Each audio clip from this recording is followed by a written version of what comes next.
Well, hello, and welcome, and everyone. I hope every single one of you is doing great tonight. It is a wonderful Thursday.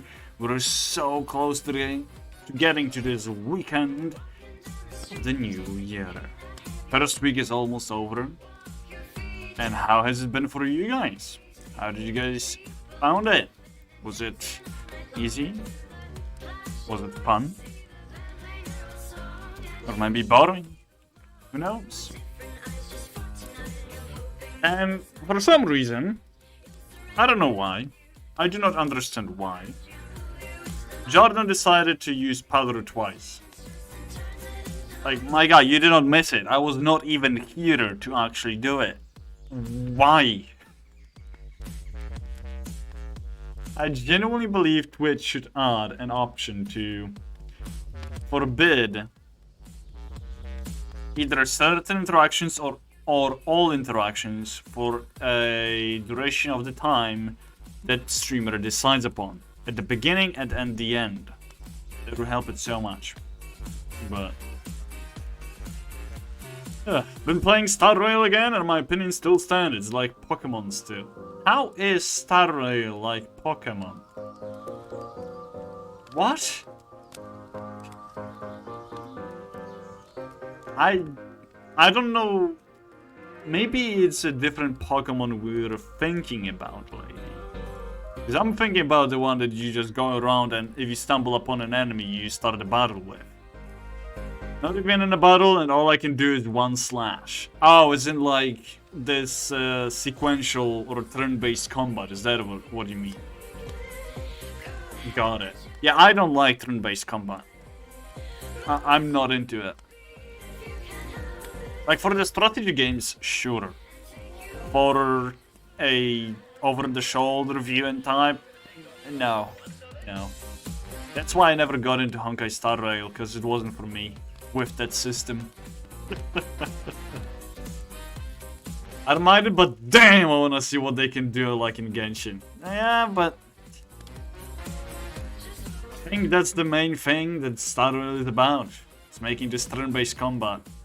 So basically, any type of combat gamer can choose what they like the most. So if you like the open world mechanic involving constant combat whenever you feel like it, go to Genshin. If not, if you prefer more closed up spaces with turn-based combat, go to Star Rail. If you want like sequential fighting over the time and going through one area to another, go to Honkai Impact Third. You know, it's just... I'll shoot you like Pokemon? Okay. Also, yeah, let me just sing Padros real quick.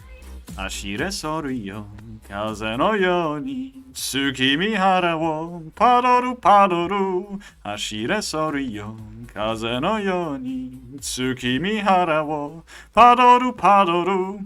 Okay, we're done with those. Also, funny thing.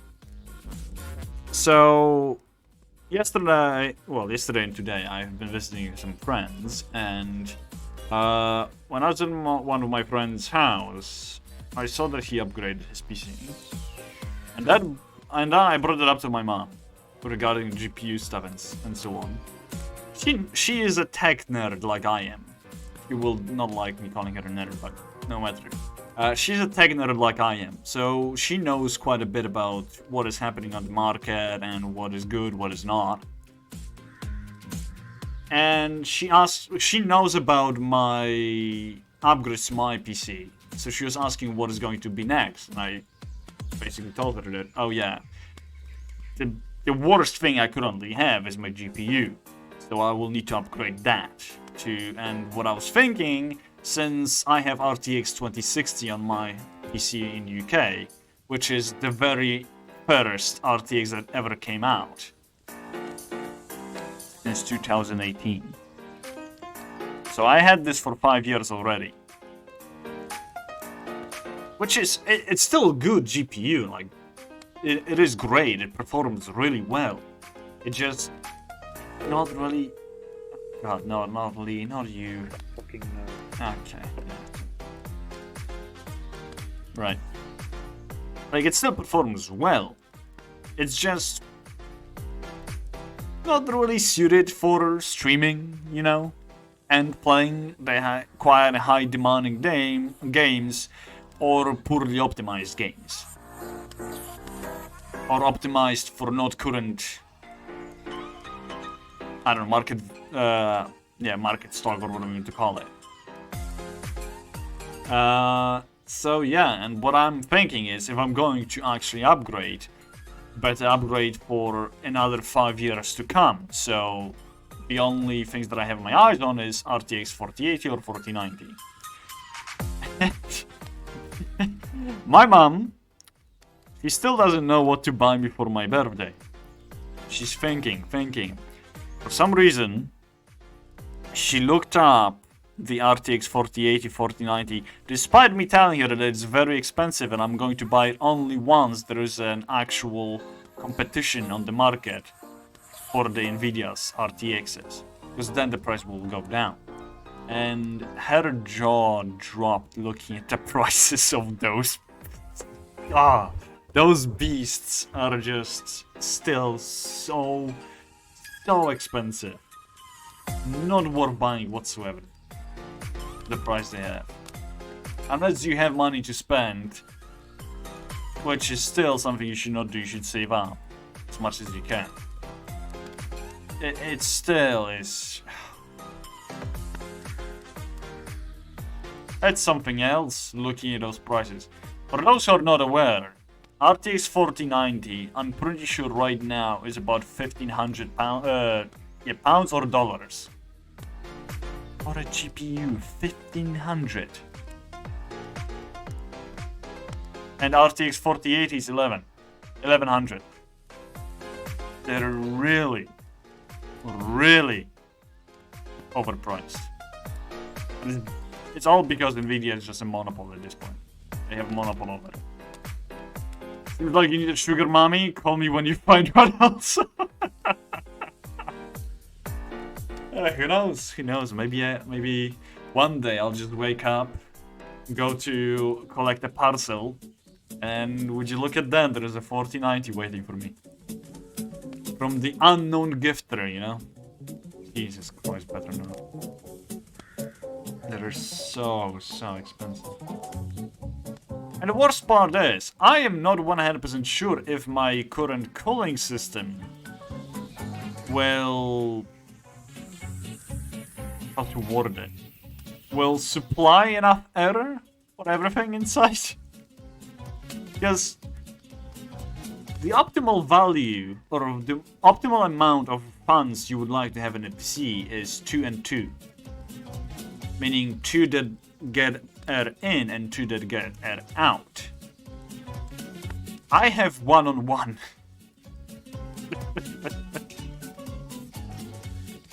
So I have the bare minimum that, well, there is also just 1 and 0. 1 for input.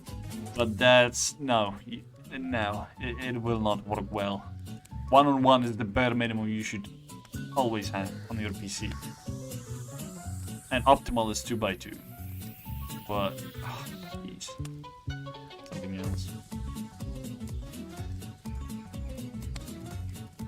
Well, regardless, I think it's the best time to start streaming some Genshin Impact, because I'm pretty sure they're waiting for me to get to it.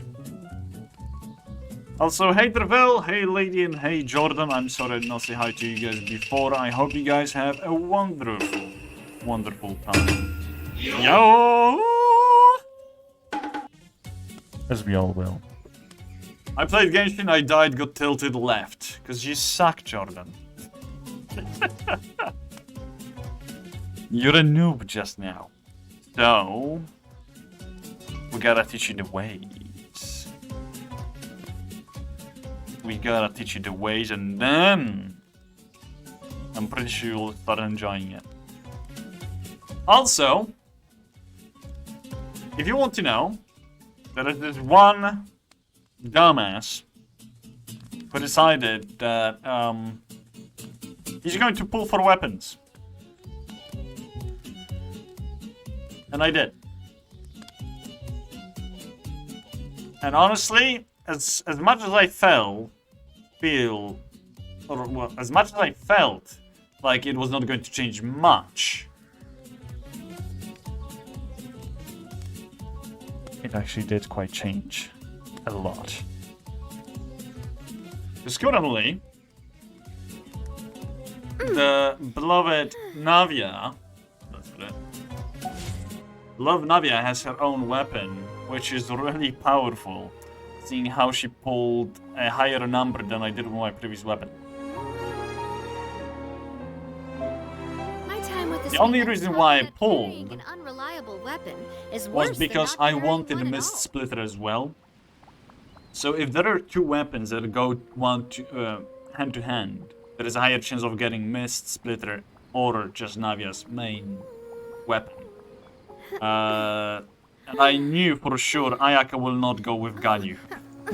They will not have a rerun together, nor Navia will have anytime soon, so. And I got both Mist Splitter. Let me just show you. I got a Mist Splitter right here. Skyward Harp, which is dumb. I don't know why I got it. Somehow I did. And then we have Verdict, which is Navia's weapon. So I basically lost 2 times to get a guarantee Navia's weapon. Raiden's sword. This isn't Raiden's. She pulls out from her boob something similar, but I don't think it's the same one. Just saying. I don't know for sure if it's the same one. It doesn't, it looks similar, yes. Because it's a katana and it's very purplish, but I don't think it's the same one. So, right. I just need now kitchen for the weapon to be useful. So far it will be sitting here collecting dust. So. Mr. Johnny 100 asked me, would you date Matea? Oh god. Date Matea? Ha! As if I'd go down that road. I'd rather spend another hour trying to find where the hell child went off to in this damn game. Keep it classy, not sassy. Chat. What?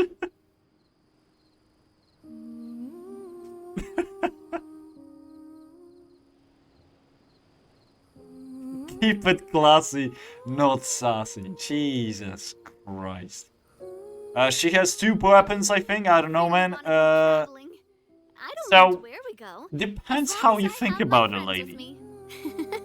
Because the main weapon she uses all the time to fight with is her, let me actually show you. It's currently, not in there. It's in, not in here. Oh, I'm in Serenity Pod, that's why I cannot see it. Give me a second, let me just go to Fontaine real quick. Listen, I know what I saw. I mean, no, like I'm saying, lady, she mainly uses a polearm.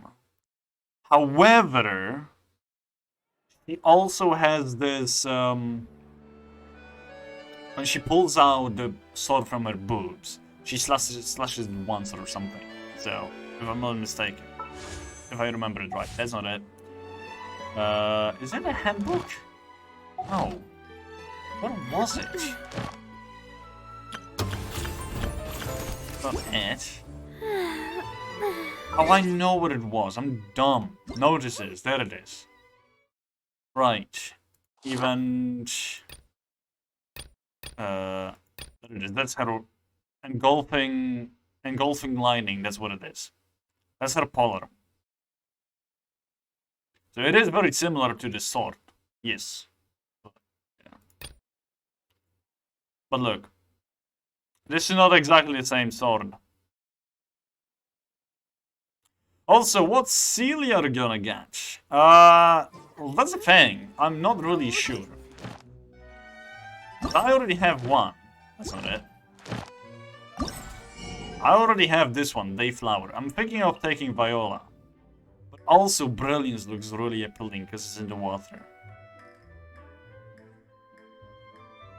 I don't know. Either or. Need to reinstall it again, 2% down. I also would love Kurkuma, but Yeah, I prefer Viola and Brilliance over Kurkumafin now. Oh, maybe, I don't know. I don't know what I'll feel like. I might get Brilliance because it basically has all the colors. What do you mean? It has only one. Isn't it the same? Oh no, it's a little bit brighter. I guess. No. Also, chat, again, I don't really have much, I don't really have much time to eat a proper meal, except for a soup, so now I have a meal with me. Meaning, I'll be talking less when the cutscenes are happening, so yeah. Maybe that's good for you. Regardless. More I can decide. It's fine. You'll figure something out. Okay. However, without further ado, let's do the Act 4 today. Wait, it's not in the same space, is it? God. This one is higher, isn't it? I think it is. Let's do the Act 4, and slowly but surely we're getting close to finishing the whole Fontaine story quests. Today we'll do Act 4, tomorrow Act 5, and that shall be it. So, let's get to it. I can't wait when I go on Honkai Impact and see you online. One day. Hey, you over there? Who? Me? Yeah, you. Say, do you like playing card games? You know, like Genius Invocation TCG? Even people down here play that game? You TCG players are like mint in the wild, literally sprouting up everywhere. I will invite you to my guild. Jordan, I have my own. After 3 to 4 years, I am finally the leader of my guild. Well, I started as a leader. I created one. Back... Oh god, how long was it? It was before I even started uni. One long summer over in the poor little village. Just to let you know, there is a chance of being impeached. Okay. It's fine. Okay, let's move in. Hey, come on now. What's wrong with finding fellow Invocation aficionados? Sub-inbound. Anyway, Hey! care to join me for a game? Now this is epic. It is indeed. Thank you. Thank you, Raul. For 3 months. Ooh la la. First trimester of the sub-baby. Lovely. How are you doing? Also, how are you doing, Johnny, as well? Hope you're doing well. How are you doing? I'm doing good. I'm just a little bit tired, but it's fine. I met my husband, I mean, Rice.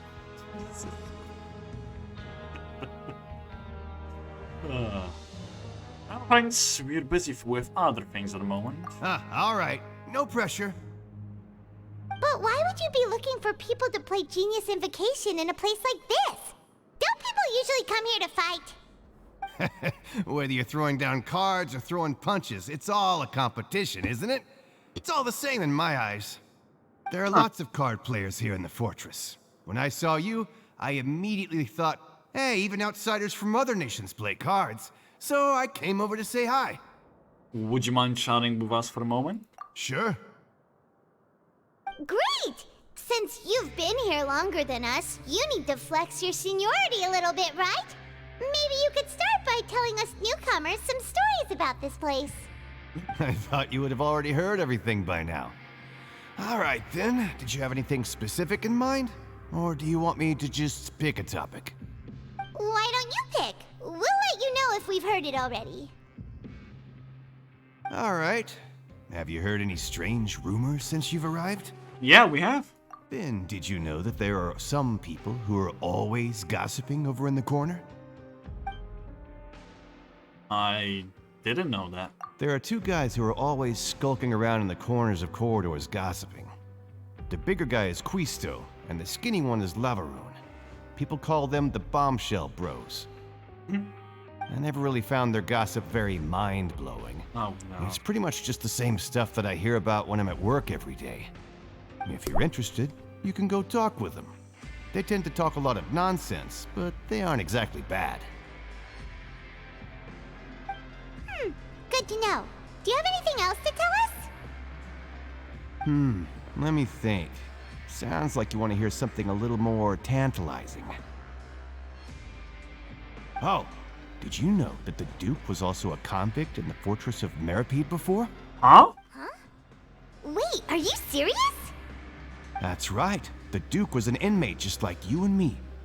Seems he was exiled here for committing some crime. Who knows how he ended up rising up to become the warden, though? To go from an ordinary inmate to becoming the manager of the whole place? I'm not gonna lie, I kinda respect that. I knew it. By the way, do you happen to know anything about a forbidden zone? A forbidden zone? Sounds like something that someone just made up.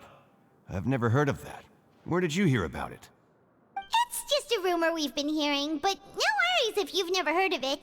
Do you have anything else you can tell us? Anything else? Not that I can think of, but I'll be sure to tell you anything interesting I hear next time. You'll have to play a game of Genius Invocation with me first, though.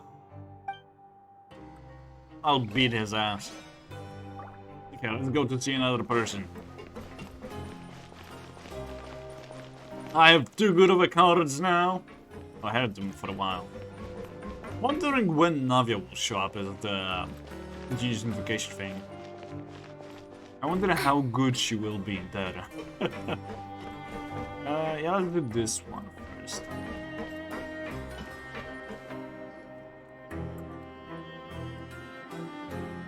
Look, there are some people talking over there. Let's listen in on the Are we conversation. spying? I'm on. Oh, we're eavesdropping. If you ask me, those pompous parasites on the surface act like they're all a bunch of aristocrats. Do any of them give half a hoot about a bunch of dogs like us? Hey, speak for yourself, mate. I'm no dog. Oh, you think you're special or something? If you're here, then you're just a convict like the rest of us. I've heard that even if you're released after serving your sentence, going back to life on the surface ain't any better. Once a criminal, always a criminal. We're marked for life. I don't buy that. Hey, how cool would it be if the whole world was destroyed by a giant flood and everyone had to start over from nothing? What kind of filthy bilgewater are you spewing? I have family up there. You best shut your sewer hole with talk like that. Listen, things ain't so great on the surface, but who says that you have to leave? I've heard that you can still stay here and work even after you've served your sentence. Not bad if you ask me. Who wants to live in the ruddy overworld anyway? And what makes you think they'd want to hire someone like you? It's one of the great mysteries of the universe, how someone as useless as you is so confident. Oh, wow. Whoa. Sounds like they're really unhappy about the overworld. Speaking of which, Paimon never heard anyone use the words overworld or underworld when we were living up there. Is it only something the inmates down here say? I do love living in the Nether as well. Kappa. Okay. It's not rule for convicts to be unhappy. That's true. I mean, it's their own fault, but it's still something that they will do. So. Not surprised. No surprise that. Yeah. But.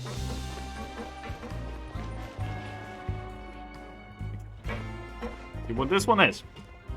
There's a group of people over there. Let's go listen in. More eavesdropping. How nice of you, Pi. So I said, that's not a faucet. Hey, who are you two? Why'd you come over all of a sudden? Damn. Oh, sorry for eavesdropping. Sounds like you were talking about something private. What's the matter? They're just looking to join in on our fun, that's all. Hey, don't pretend like it's okay for them to just interrupt us like that. Yeah, fine. You're lucky we don't mind extroverts that much. I don't like where this is going. Thanks, you guys are really nice. You hear that, Quisto? We're nice. Your expressions tell me you're looking to hear some juicy info, am I right? But before that, it just so happens that I know you two. Huh? Really? Are we that famous? You're kidding. How often does anyone get a personal tour led by His Grace himself? Practically everyone was talking about it. Word has it that you also caused quite the kerfuffle. Oh. It was just a little mistake. A little mistake, huh? I like the way you put it. You see, people with a good attitude can join our group anytime, unlike some of the others here. Your group? I don't like that. I'm Quisto, and this is Lavaroon. People usually call us the Bombshell Bros, but don't worry. We're not playing with bombs or anything. It's just that our information is always so explosive, and we blow minds on the regular. So, you two really like to gossip? Whew, you sure know how to embellish. No. You don't get it. Knowing intelligence will make things better for you here. For example, knowing who's working with who has the latest rumors, who's not getting along. Wouldn't you like to know all that? I mean, to be fair, it is quite powerful tool. So. Oh my Yarkon, I'd love to know. Please tell me now. Sure, fill us in. Whoa, all this info's worth something, you know? You should prove you're worthy of it. Jesus. I don't mind him. Quisto's always this way. Just play nice and say something to massage his ego. The welfare meals. Talk about the welfare meals. We ate the most incredible welcome meal recently. Right. That meal we had yesterday was super delicious. Paimon can still taste it whenever she closes her eyes. Is that so? To tell you the truth, I've been helping out with making those welfare meals. I've been working as a kitchen assistant for about a month and a half now. Oh, so you're the one who made those delicious steaks. Amazing. You could be a professional chef.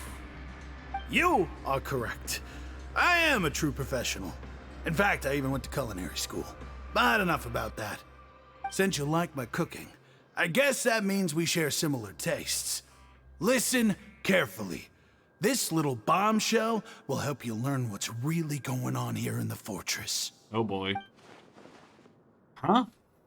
Did Lavaroon just wink at me? It seems he's saying, don't be upset, he's a good fellow.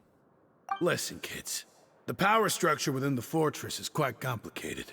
Kids? The overworlders couldn't care less about us down here. We're basically dogs to them. You've already met the one person here you should never cross, the Duke, Risley. He knows more than you think.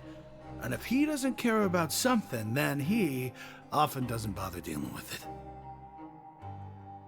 Those who have the Duke's attention get all kinds of special perks, even better treatment in the infirmary. I know who you mean. It's that Jurier character, right? I don't think there's anything useful about him at all. Why does he visit the infirmary practically every day? Is it normal for anyone to be going in and out of there so often? If you ask me, he's just faking it to get out of work.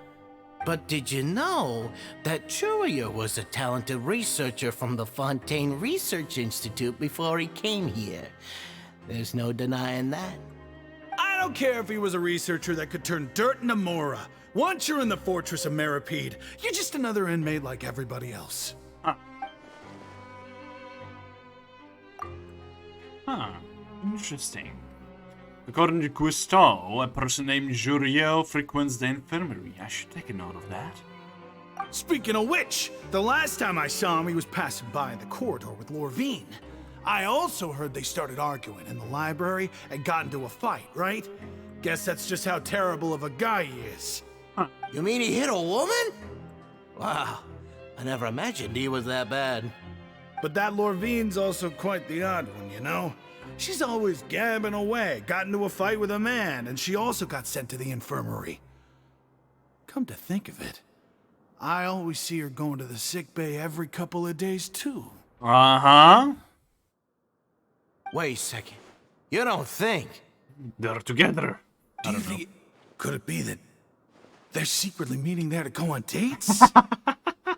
But it's really hard to imagine. What should be true? After all, I do remember seeing Lorvine beat Jiraiya to a pulp that one time. And we might be overthinking things. So Jiraiya had a confrontation with a girl named Lorvine, who also frequently visited the infirmary. I'll remember that too. Okay, we've talked to just about everyone, and it's about time for us to go meet Linny. I forgot that Lenny was even here. Yes, we should go meet him in the production zone. Oh. So it's, yeah. Is there a teleporter down there? Please tell me there is. I think this is the one, isn't it? It better be. No, wait, it's even further down. God damn it. Oh, jeez.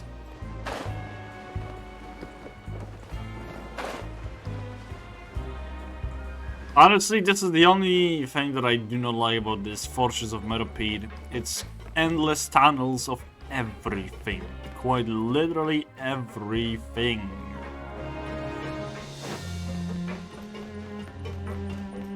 And plenty of different elevators that go down by a level, not by 2, not by 3, just 1.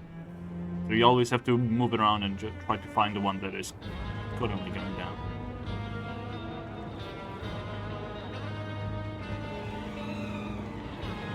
Oh well.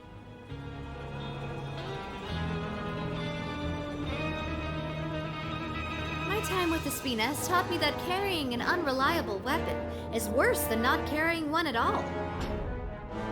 And here we are.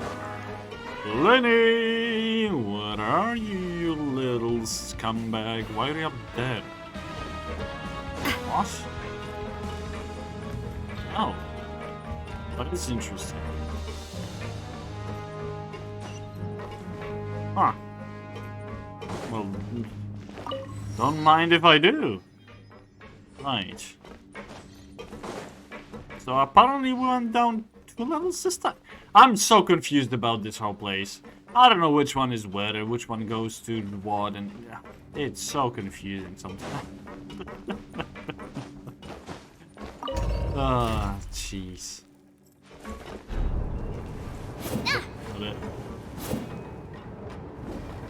Look at his axe. So beautiful. First ever claymore to has an axe instead of an actual sword, claymore sword, right? Here's the boy.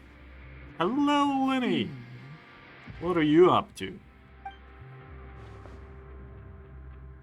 Huh?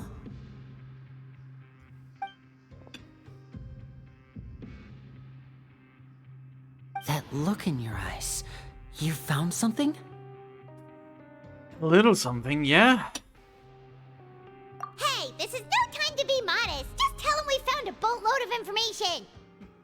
Oh, as expected of the legendary duo, you have my full and undivided attention. You summarize your findings to Lenny. I'd have never guessed that myself. The rumors swirling about this place are unreliable after all, and Master Child probably went missing because he found a way out. He is a harbinger after all. I suppose he's much more resourceful than I initially gave him credit for. Unfortunately, this isn't enough for our final report to Father.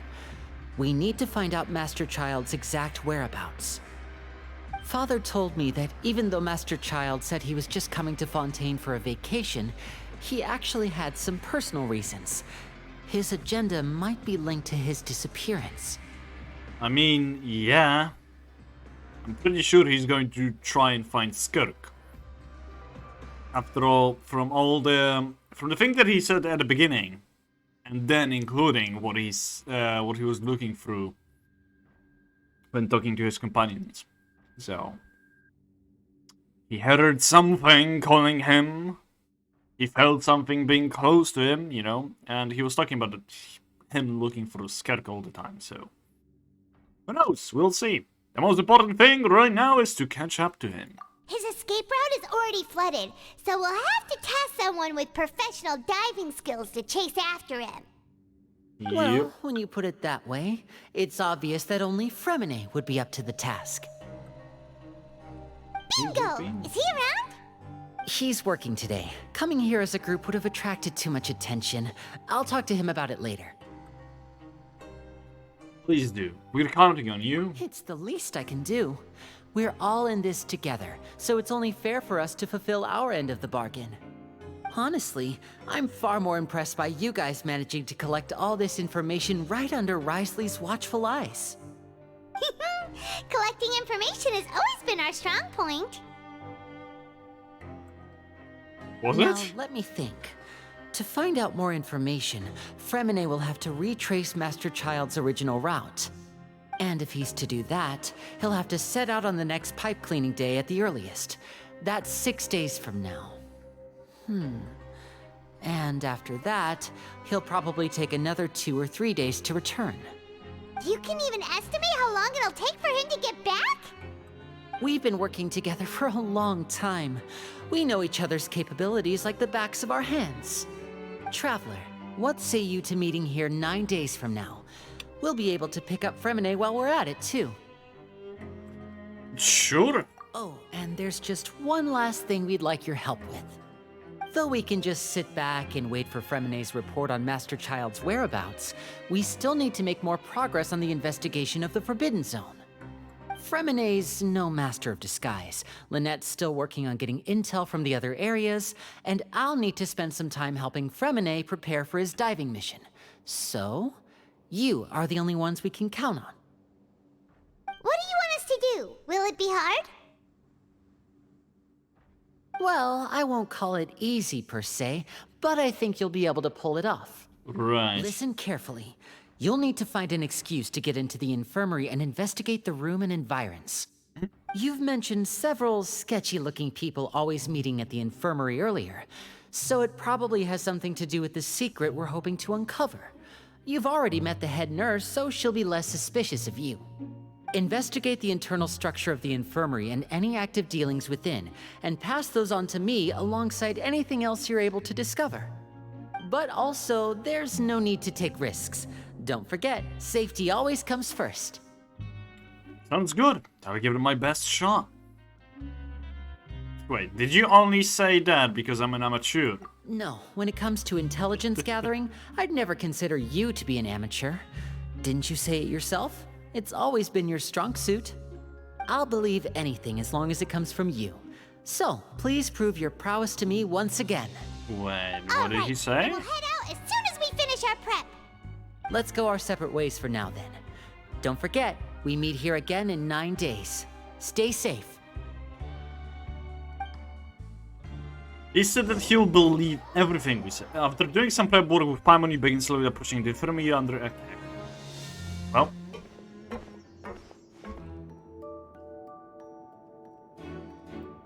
Hey, stay here for now. Paimon will take a peek. Okay. There seem to be several people inside.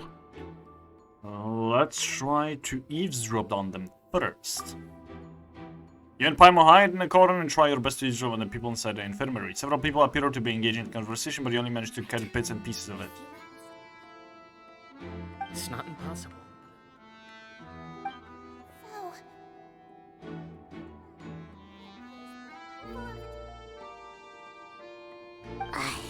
It's a bit hard to understand them from here, so why don't we just try to talk to them in person?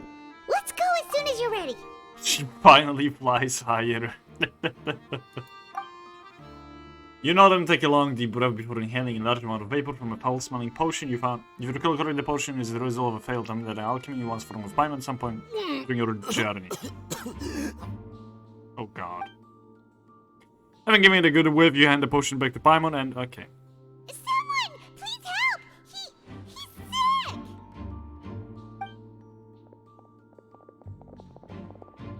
Whoa, are you okay? Oh my! What's wrong, little one? There's no need to panic. Take a deep breath before you begin. The traveler started complaining of a stomachache, and then nausea, and then collapsed onto the ground. Paimon doesn't know what to do. Freezing limbs, twitching fingers, and pale complexion? Could it be squeezing? You might Let have me made take a one. look. Please, lie down over here. My stomach really hurts. Don't worry, I'll get you to the bed safely. Here, hold on to my shoulder and walk slowly. Please, Sigewin.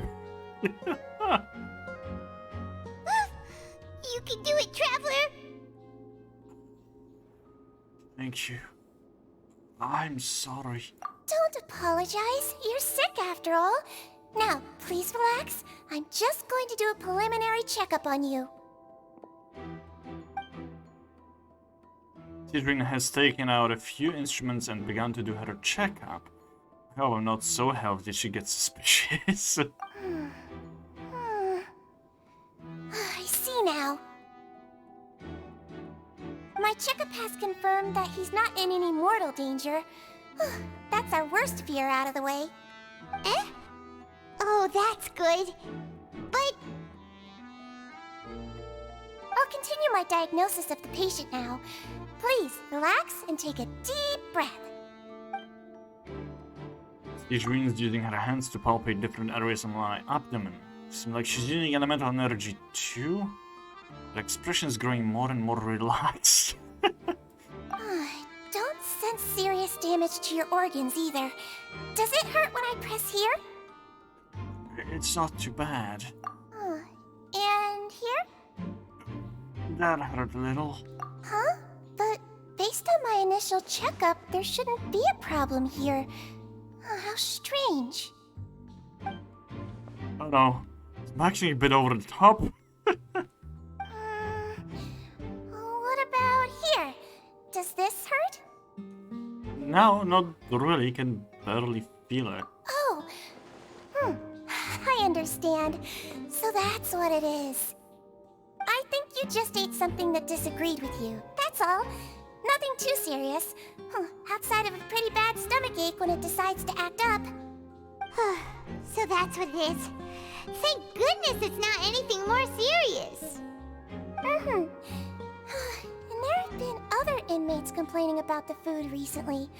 I'll inform our head chef, Mr. Wolsey, of this problem as soon as possible. Congratulations! The health risk is incredibly low, so you should recover within a couple days. Why don't you take a rest here while I go get some medicine for you? Congratulations! Your health risk is incredibly low. I don't know how I feel about this statement. Oh, jeez. Miss Levine, I'll have to trouble you to help me look after this new patient while I'm gone. Very well. And she hopped away, just like that. Phew. This infiltration mission is going much more smoothly than I imagined. Next, there are only 2 people left in the room. Sigewin just called that woman Lurvine, so she has to be one of those frequent visitors to the infirmary I've heard of before. Would that mean the man next to her is Juryoran? Hello. So how are you feeling now? How would it just change like that? Still not great. I can't keep staring at her, I'll draw unwanted attention. But the guy also seems to have noticed. Now he's looking in my direction too. His stomachache's really bad. He was stumbling about the whole way here, so Paimon's really worried. If Miss Sigewin says it's not a serious problem, then there's no need to worry. She's the best medic we've got down here. But it also looks like she's the only medic you've got down here. I was about to say. Well, that's true. What do you mean, that's true? That's really misrepresenting the situation. Of course I can't speak for the whole fortress, but it's not like everyone imprisoned here is useless, you know? Though they may have committed crimes and gotten locked up here as a result, they still know a thing or two about medicine, and they help Miss Sigewin take care of the sick and injured. Yeah, you're right. But did you have to lecture me about it in front of another patient? Aren't you a patient too? Where did all your energy come from? That's correct. Sorry, I got a bit ahead of myself. Are you two also sick? Love sick. Sick a while. I come back every once in a while for checkups and to pick up the medicines Miss Siegewien prescribes for us. That's just the nature of chronic illnesses.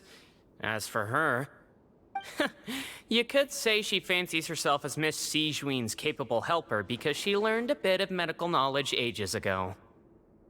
Please watch your mouth, Mr. Jurier.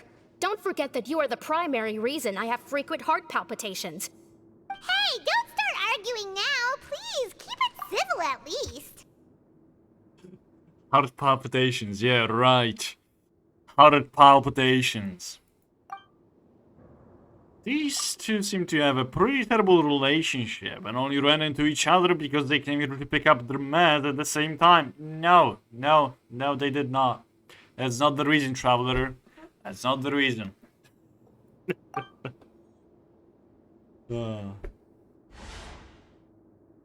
Except there is no meds. But outside of the two of them, there is nothing suspicious inside the room. All the files on the table appear to be patient records, and while there is a box, I can't check it out right now. Aha! There are also aren't that many furnishing on the wall. Eh? Wait, there seems to be a movable hatch on the ground over there. Hey! There's no need to fight! Everyone will be released someday, so there's no need to argue over silly things like this!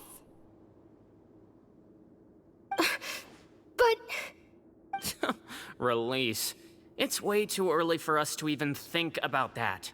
And who the heck knows if we'd even be able to continue our previous lives? The presence of a movable hatch isn't strange by itself, but perhaps it's my adventurous intuition speaking, but isn't it a bit strange that there is a movable hatch here of all places? Is it hiding something? Please allow me to end this boring and useless conversation. Jesus. Oh, and Mr. Jurier, I don't want to see your face here again anytime soon. And same to you, Miss Lorvine. Anyway, that was more than enough rest for me, so I'm going to get out of this excessively noisy place. See you later, everyone. He just slowly walked off like that? That's just what he's like. I'm sorry you had to see all of that. I'm Lorvine, and that's... Well, his name is Jurier, but I hope you'll never have cause to remember his name. You really can't stand him, huh? I mean, can you blame me? Who would like someone who's as arrogant and obsessed with weird research topics as he is? But there's no need to keep dwelling on him. I'll accompany you two for a while. Miss Siegewien should be back soon, and I'm sure you'll feel better as soon as you've had some of her medicine. Thank you for looking after me. No, it's nothing. I'm back! Did you rest like you promised? Thank you for getting our medicine, Miss Siegewien. Did you all cooperate with your bed rest? I trust that nobody got up to walk around. Good. Here, this should be 2 days' worth of medicine for you. Take one pill now, and then continue your bed rest. You take the stomachache pill that Siegewien gave you. Miss Lorvine, I left in a bit of a hurry just now. Do you still remember if we discussed the color of the pill that you should be taking today? I remember. You said it should be yellow. Did they talk about that before we walked in? Why don't I remember? Yellow, huh? I understand. These are yours. Please, make sure to go to bed early after taking them tonight. You'll benefit from a good night's sleep. All right, then I'll also be on my way now. I hope you feel better soon, too. Thanks. See ya! I'm going to fill out your medical record now. You're widely known as the Traveler, right? I just want to double-check a few details, if that's all right with you. Those two made quite the commotion just now, so why don't we let the Traveler rest? Paimon can answer the questions instead. Oh god, no she cannot. So his primary symptoms are abdominal pain with secondary symptoms of nausea. Is there anything else? That's it. Alright then. Is there anything we should know besides to take the meds? No, his base constitution is quite good, so I'm sure he'll recover quite quickly after taking the medicine. Please, make sure to stick to bland or less stimulating foods, and don't stay up too late at night. I don't think we have a choice. Emma will hold the traveler to that for sure. Jesus. Sidrine's still looking at me. I should just try to take a nap like she said. Oh, you're going to take a nap already? Okay then, you get some rest. You move yourself to a regular patient's bed and relax completely. Awareness from work and intel gathering. Okay. You can, however, still catch some hints of Paimon's conversing with Sidrine. We've been to lots of places together. He may look a bit under the weather now, but he's actually super strong. So you're the best of companions. Well, don't worry. He'll recover soon. Companion, that would bring forth a wave of comfort. You later still relax and... Okay. How do you feel? You slept for a really long time, but we never left. I feel a lot better. Thank you both. Well, now you can go back without a worry in the world. Remember to take the meds regularly, and don't forget, bland foods. Mm-hmm. Thank you, Miss Sidrine. Well... Nope. That was quick, wasn't it? Wait, are we on the same level? I think we are. I think it shall be fine. Let's get to it.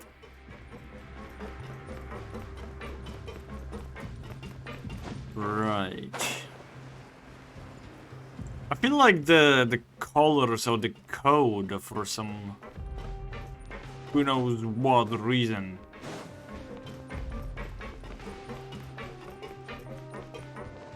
Maybe they're trying to take the conception pills. You really are something. Who knows? To be able to fall asleep like that and even sleep talk the entire time, you scared Paimon half to death. Did I see anything I shouldn't have? No, but you kept mumbling things along the lines of, Pyron, go take my grilled fish and put down the Adeptus Temptation now. Paimon talked with Sidrine the entire time you were asleep. She seems like she's just a sincere nurse, and Paimon didn't notice anything unusual in the room. Are you sure we're not going off track with the infirmary? Are we really off track though? There's still a few weird things about that place. The movable hatch on the ground, as well as the questions Sidrine asked Lurvine. And also, were they really talking about their meds before we walked in? Oh, and was Lurvine and Juriot argument genuine? Or were they just putting on a show? Paimon, hear me out. Whoa, you really are super thorough. All those tiny little suspicious things that Paimon didn't even pick up on. We've got to give the info to Linny. Right. Over the next few days, you and Paimon work at your stations as normal during your shifts. However, you manage to find opportunities to write keywords relating to the suspicions on a piece of paper. Okay. What now then?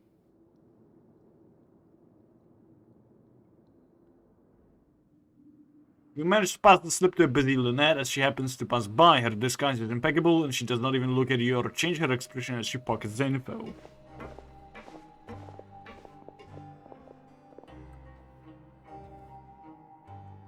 And finally the promised day arrives. God damn it. Couldn't have stopped my face. Today's the day. Let's go meet up with Linny. Let's go and do it.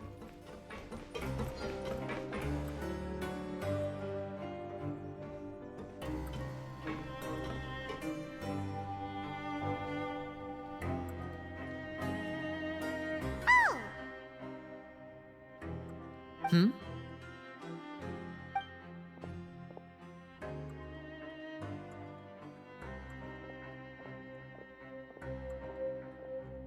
Did you two run into any trouble over the past few days? No, we just worked our shifts according to the schedule. Nothing weird happened. That's good. That means you didn't raise any suspicions when you infiltrated the infirmary. We've taken a look at the slip you've sent. Fremine successfully left the grounds via the pipes 2 days ago, and as of last night, Lynette has also infiltrated the infirmary after faking an illness. Wait, why is she getting involved as well?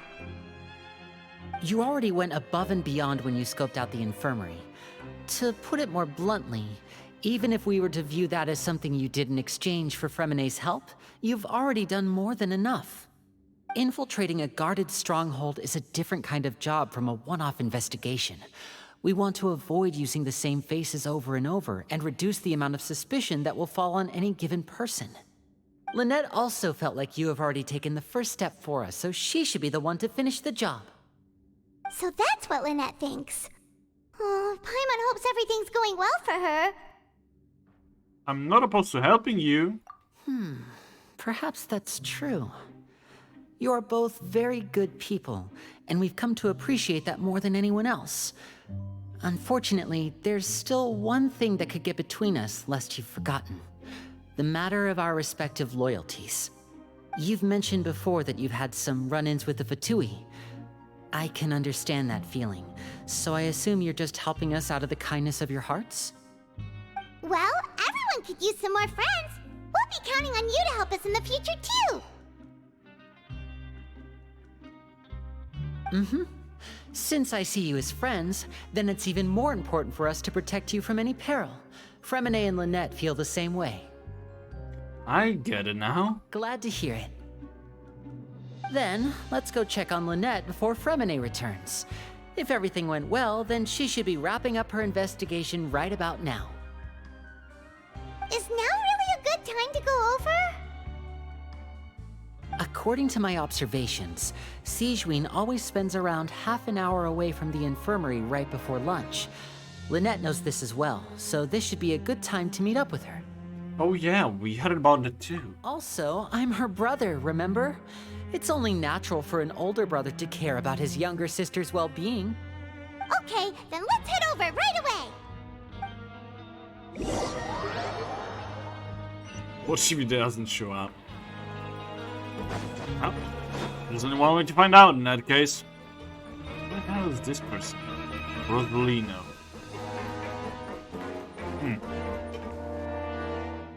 Lynette should be here right now.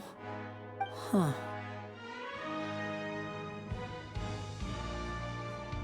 Strange.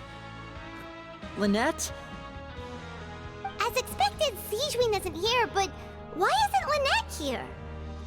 Could she have found a lead and left to follow it? No, Lynette rarely deviates from the plan. We agreed that if she were to make changes on the fly, she'd find a way to let me know. Unless... Guards Let's will see if show there are up any now. clues around here. We can look while we wait for her. Who knows? Maybe she'll be back soon. Okay. Maybe. But I doubt. Watch the guards show up just so in the end of the corridor. What is this? There are some books here and a few files. They all look like medical records. Advanced nursing, how to raise the spirit of your patients, a quick guide to the psychology of emotions, and the meaning of laughter. These sure are some interesting books. Who knew Sigewinne would be interested in these kinds of things? She even has books on understanding people's motivations and feelings. Is it because she's a Melusine? Or does she have a need to understand her patient's emotional state? Seems quite normal to me. These are skills that would come in handy for a nurse from time to time.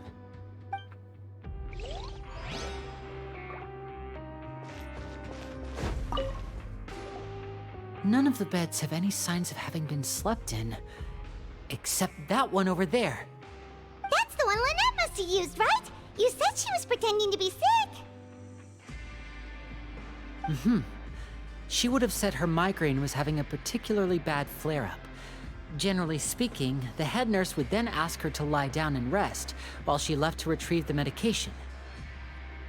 This bed is still unmade. Which means, either the head nurse didn't return the entire time from when Lynette laid down up until she left the bed, or the nurse intentionally left it this way. Oh no, that's not a good sign. Uh-oh, Lenny.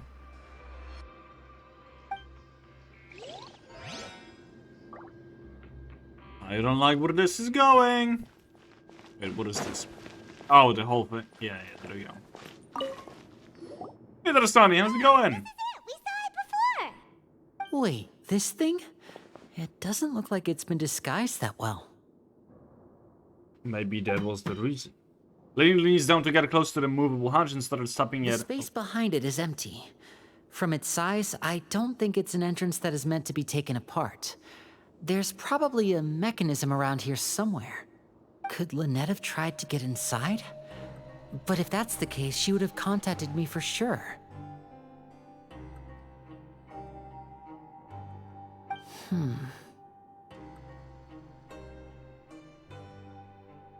Let's look around here for some more clues. Don't panic, just take another look. The look on Lenny's face. He's definitely about to ah, god damn it. Hey, you guys, there's a slip of paper over here. A slip of paper? It's right over here, and there's a bunch written on it too. It reads, "Out of respect for your usual practices, I'll use a piece of paper or card as the medium to pass on my message. You may consider this as me giving you my best regards." Uh-oh. This Is that all? Is there anything on the back? The back. This is... Show me! Now! That look on your face. Paimon's reading it now. Would you care to guess where Miss Lynette of the Fatui could be right now? No. Could she have... Is she already... Writhsley. Did he deliberately leave the infirmary unguarded to use it as bait? Wait, you mean he was aware of our goals from the very beginning? But why? We didn't run into any trouble last time, and he also never reached out to us since. Why would he choose to act during our second infiltration attempt instead of the first? My husband wouldn't do that. Lady, I bet he would. Yes, that is a crucial question. Writhsley, he doesn't do anything without a clear goal or reason. So this means he had no concerns about your activities from the very beginning. You're not from the same camp as us. You were sent down here by Nervulet, so you have no conflict of interest with Writhsley. We're a completely different story, though. Why did he only go after Lynette? Why didn't he go after you as well? I'd like to know that, too. Why did he only go after her? Don't panic, just think everything over. I have to stay calm. This is not like what happened last time. The situation's different now. Last time?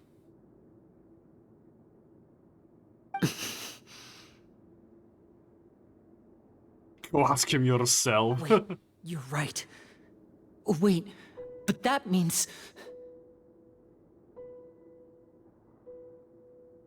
The fact that Fremine was able to leave the grounds, could Writhsley have let him go as well?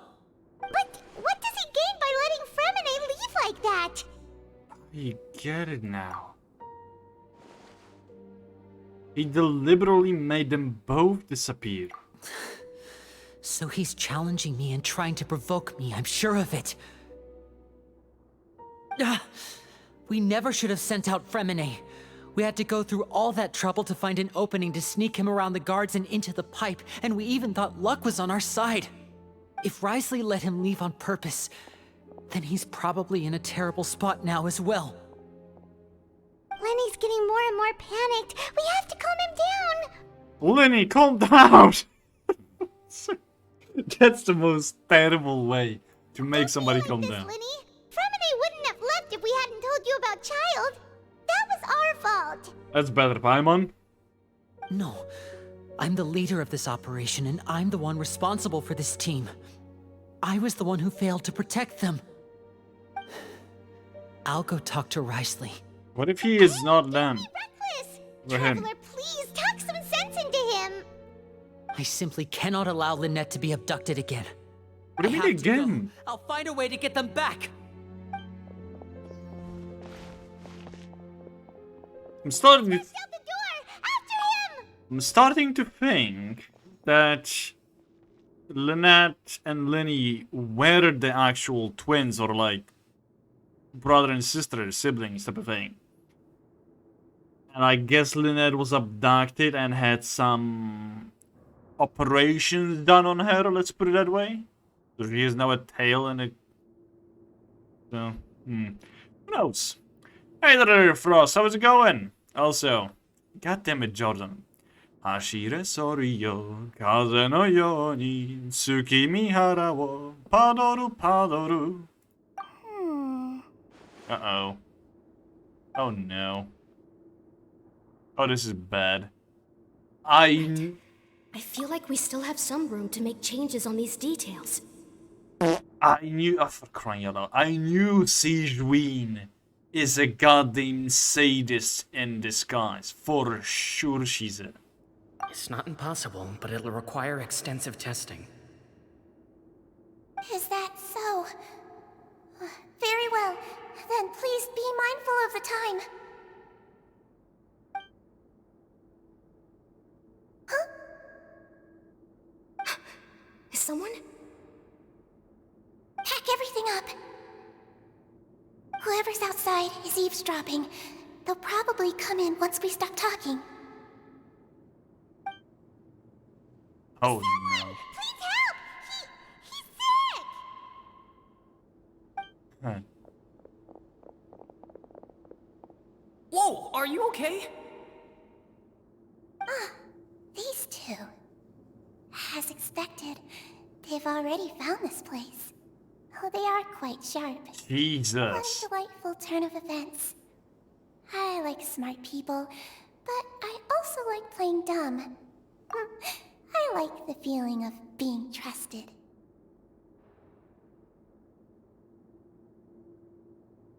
I'm sorry, Sigewin, but I did not trust you from the get-go.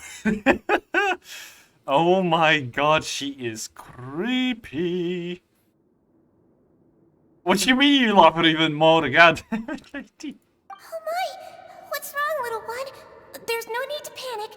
Take a deep breath before you begin. Being able to read human expressions is quite the useful skill.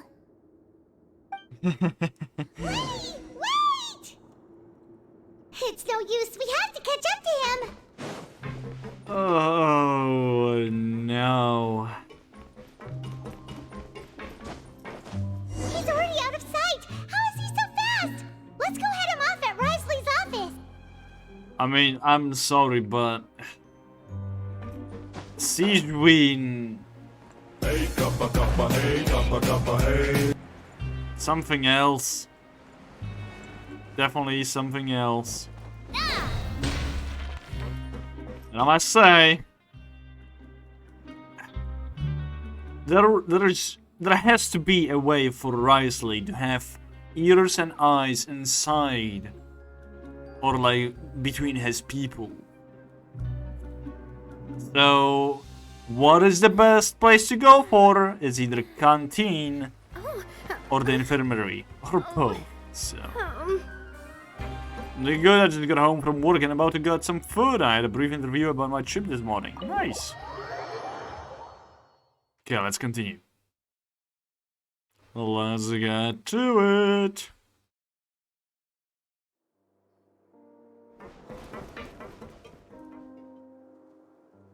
Come out and face me, Risley! Aren't we at an administrative office space? Why don't you at least try to follow even a couple rules from the fortress's indoor management regulations? What did you do to my sister? I ran into the young miss at the infirmary. I'd heard that she was suffering from quite the migraine, so I decided to invite her over for a cup of tea. I do have some teas in my collection that can work wonders against such an illness. Stop joking around! Where did you take my siblings? I have also heard that your performances are Quite the spectacle. Miss Lynette would sometimes enter a box filled with water, only to emerge the next second from another place altogether. Maybe she'll appear behind you right now if you were to turn your head. Is he trying to trick me into turning my head? No, he's probably not looking to attack me right now. All of the hostages are in his hands, and he's even in the mood for small talk. That means Lynette is probably still alive. You knew we were investigating the infirmary from the start, so you deliberately aroused the Traveler's suspicions and baited us into continuing our investigation, just so that you'd be able to kidnap Lynette. You're just spilling all the beans, Lenny. What's wrong with you? He maybe did not know that? He did not know that! No, you probably didn't even interfere with Child's escape. You let him go, so you could purge the Fatui members that we had planted into your ranks. There was no need to do so. The Fortress of Meripede is a pretty pleasant place. Most people enjoy their lives here. The only ones who act differently are those with personal agendas. It was quite easy to identify your colleagues. You removed our original members and spread the news of Child's escape so Father would assign our team to come down and investigate. Fremine has also fallen into your hands, right? If you're oh so omnipotent and so in control, why would you need hostages? One correction. Lynette is in my hands right now, but Fremine is not. He's not? What do you really want? Lenny! You're such an idiot, Lenny. Wonderful. Everyone is here, so I'll only need to say this once. Thank you so much for cooperating with me. Where are Lynette and Fremine? Eager and to the point, I see. Alas, only Miss Lynette is currently having a cup of the fortress's finest tea.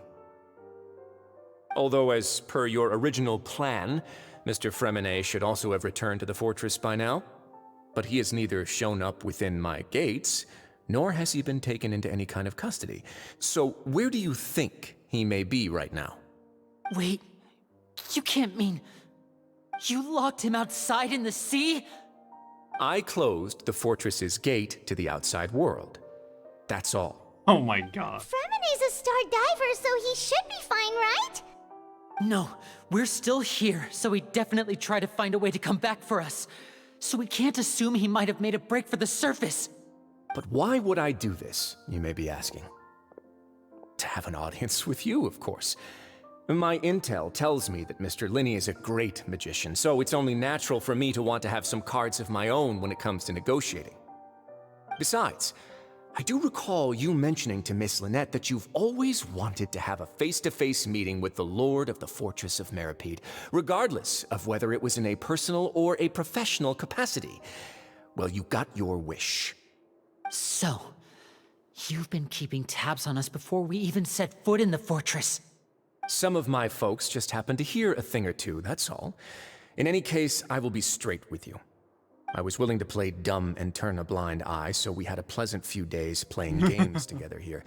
But once you started focusing on the Forbidden Zone, all of that changed. Mr. Linney, the cards are stacked against you right now. Miss Lynette is in my hands, and Mr. Fremine is still slowly being pickled out there in the brine. You know just as well as I that he cannot last out there forever. You need do but one thing to guarantee their safety.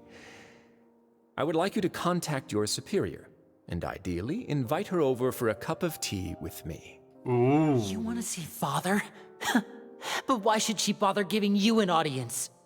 Well, if she cares for the well-being of her dearest children, she should have plenty of motivation to join me for a parents' evening.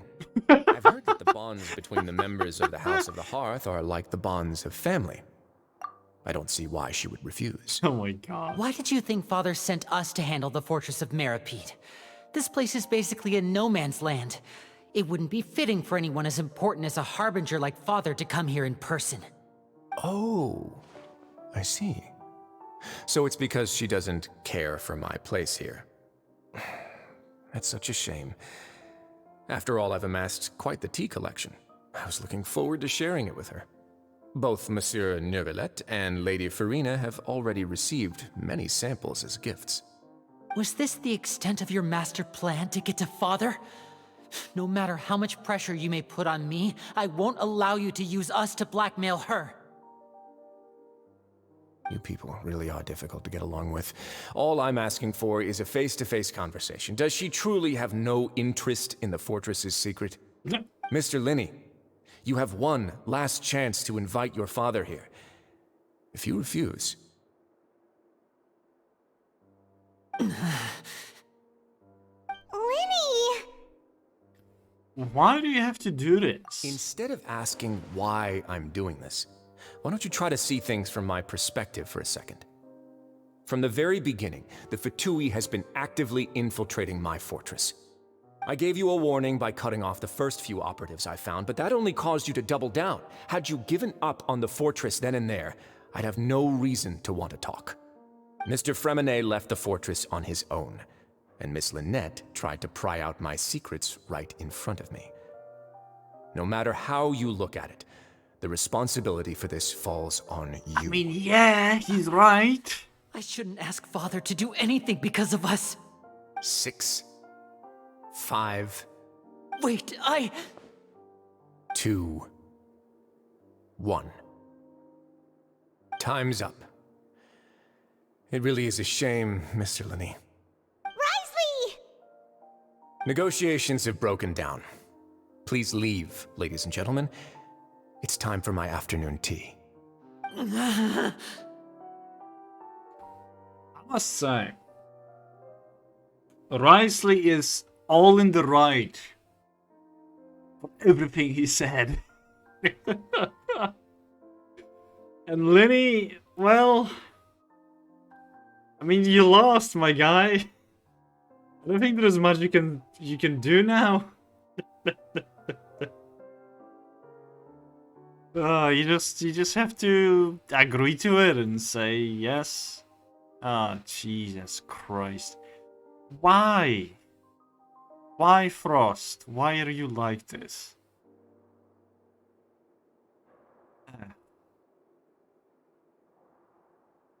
I think I'm going to have to increase the amount soon enough. Yeah, Jesus. Because I can. Just, you know what? Yeah, I'll wait for it to start, and then in the meantime I'll just numb on the food. Might as well. Yeah.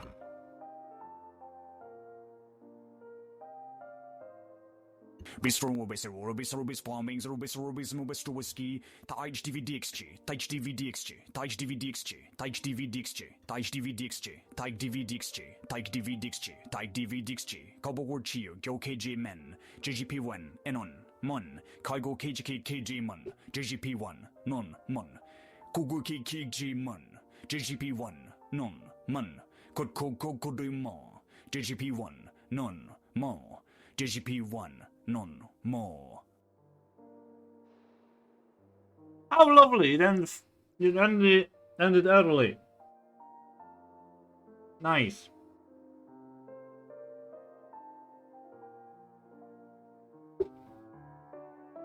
Right. Please wait. Can we really not talk about it some more? Yeah, listen to the Traveler. If you can't talk to Linny, can you at least talk to us? You do realize that I'm only letting you go because of Neuvillette, yes? You're here helping him out, and I've already done my best to stay out of your way. But that doesn't mean you can just do whatever you want. The fortress may be small and remote, but it still has its own set of laws. I want to say Fremenet and Lynette too. Then how about this? Those who are capable deserve respect. You've spent quite some time investigating my home turf by now, so why don't you tell me a thing or two about what you found? Information for I'll ask information. you 3 questions. Answer all of them correctly, and I'll agree to your request. Never mind. Question 1. Regarding the hidden rules of the production zone, what is the truth behind the one about not being allowed to work for 3 days in a row? I can't believe he's asking about the hidden rules. If I recall correctly, if you keep working without any rest during the lunch hour on the 3rd day, you will find a portion of strange meat in your welfare meal. It's a good thing that we've already ran a thorough investigation on this. Let's see if I can remember all the clues. I should be able to find an answer if I can piece everything together. If you break the hidden rule of the production zone, your welfare meal might contain some strange meat. Hell yeah. I've been told that the infirmary is always empty for the half hour just before lunch. But what could Sijuin be doing during that time? The Fonta promoter has been struggling because he doesn't recognize the real value of coupons. Meanwhile, the Duke believes that only idiots who don't understand the value of coupons will spend them on Fonta. We often see Miss Sijuin observing the prisoners at work near the production zone. It seems like she can perceive the general state of a person's health just by looking at them. Fonta's internal report suggests that they're starting a new trial of an unnamed and unpackaged product. But the product has to undergo a trial because even Fonta's own employees have a lot of reservations about it. It has to be Sijuin. The research notes said that the Melusine race perceives the world very differently from humans. As a result, the Melusines have also developed a sense of aesthetics that appears rather strange and alien to humans. According to Collins, the Pancration tournament only took place because the Fonta company sponsored it. The company must want a return on their investment as well. Yeah, it's We Sijuin. often see Miss Sijuin. Under what circumstances does the strange meat appear? The research notes said that the Melusine race perceives the... According to Collins, the Pancration tournament only took place because the Fonta company sponsored it. The company must want a return on their investment. That's not it either. What is this? What happens if you violate the production zone hidden rule? You get strange meat, yeah. We will see it if you keep working continuously. Prisoners at work. It's going to be... We often see Miss Sijuin observing the prisoners at work near the production zone. It seems like she can perceive the Under what circumstances does the strange meat appear? What do you mean under what circumstances? You've been working for a while. The infirmary is always empty for the half hour just before lunch. But what could Sijuin be doing during that time? The research notes said that the Melusine race perceives the world very differently from humans. As a result, the that could be it. The sense of aesthetics that appears rather strange and alien to humans. So precisely what Sijuin is trying to do is help us out, to some degree, I would say. Why does the strange meat appear the way it does? Oh wait, no, that's the wrong one. That has to be the one now. The alien one. The research notes said that the Melusine race According to Collins, the Pancration tournament only took place because the Fonta's internal report suggests that they're starting a new trial of an unnamed and unpackaged product. But the product has to undergo a trial because even Fonta's own employees have a lot of reservations about it. Could be this, perhaps. Probably he's not dead, but who knows. I've been told Unless, the infirmary actually, yeah, this is the circumstance how it appears, I'm pretty sure, because she just disappears for 30 minutes. And the last one will be dead. Research notes said that the Why is it the way it does? Hopefully it's correct, we'll see. Hey, we got it. Lovely. Ah, so that's what's going on. Paimon understands it now. Who would have guessed? The hidden rule of the production zone. Oh god, no! They're supposed to work 3 days in a row, and if they do, they'll get strange meat in their welfare meal. Oh my good god, Paimon, where the hell did you find those again? Jesus Christ. At first we thought this strange meat must have something to do with the people who disappeared. But in reality, they were all prepared by Sijuin, the head nurse. She often visits the production zone to observe the workers' health and makes a note of anyone who has worn themselves out after 3 full days of work. Out of her sense of duty as the head nurse, as well as her genuine concern for the workers' health, Sijuin visits the cafeteria right before lunch and cooks an extra dish for those who can use the stamina boost.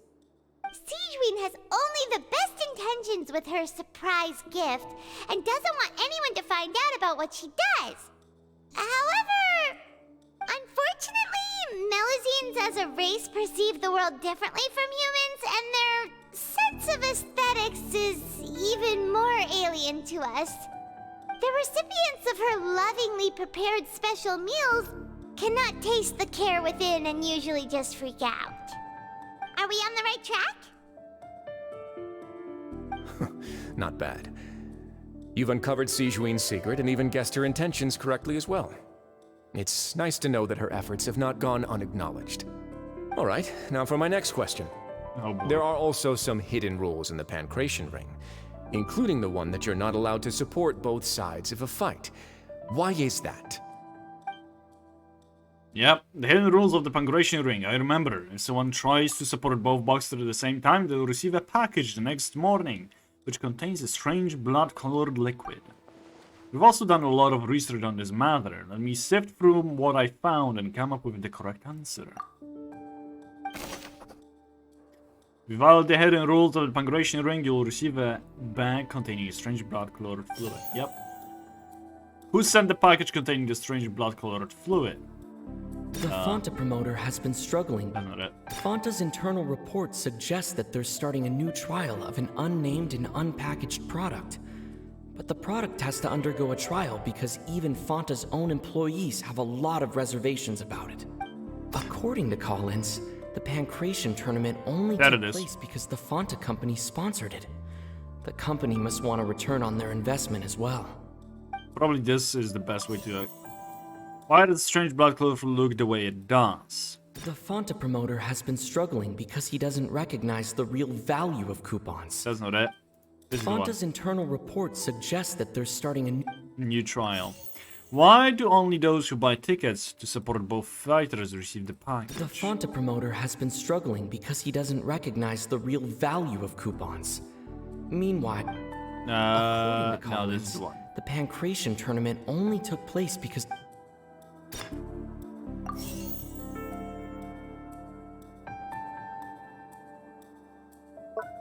I guess this is the best According to Collins, the Pancration tournament only took place because the Fonta company sponsored it. The company must want a return on their investment as well. No. The Fonta promoter has been struggling because he doesn't recognize the real value of coupons. Meanwhile, the Duke believes that only idiots who don't... Maybe this is the way. According to I'm Collins, not really sure. It's either one or the other. Okay, we got it correct at least. I hope he comments on that and no. Ah! Paimon gets this rule too now, so there really was nothing to be afraid of. That hidden rule of the Pancration Ring is about how, people are not supposed to bet on both boxers at the same time. And if they do, they'll receive a package containing a strange, blood-colored liquid. People get scared when they see it because they've subconsciously begun to associate it with the missing boxer. But really, it's just a bottle of the latest yet-to-be-named and packaged new Fonta trial product. A blood-red drink. It's no wonder even Fonta's own staff were questioning the company's decision-making. The company, facing backlash from its own staff, decided to try to trial the product on a smaller scale to see how it might be received by customers. They came to the fortress of Meropide and offered to sponsor the Pancration tournament so they could push their new product. But the Duke completely refused to even entertain the idea. The Duke, knowing how valuable coupons are in the fortress, knew that only total idiots who didn't understand their true value would bother buying a Fonta product here. And so, only those who proved their stupidity by being dumb enough to bet on two opposing sides of the same match were selected to receive the drinks. I acknowledge the effort you've put into bringing the truth of this mystery to light. Although, based on your description, that Fonta promoter is a bit too careless with his words. I may just reconsider my collaboration with the company. Hi there, Mac. Happy driving, I guess? Or safe driving, rather. Thank you for stopping by, appreciate it. Alright, and here's the final question. What's the secret behind our head nurse and all of her patients in the infirmary? Oh boy. Huh. We haven't collected enough info to answer that question. Stop your cruel and pointless games, Risley! You know that we haven't finished our investigation, so there's no way we can answer the last question. Lenny! The thought of sparing Lynette and Fremine never even crossed your mind! Lenny! You'll pay for this! Ah! Lenny, are you alright? Oh, close one. I owe you, Sigewinne. That was a fantastic shot. It was nothing, Your Grace. Sigewinne?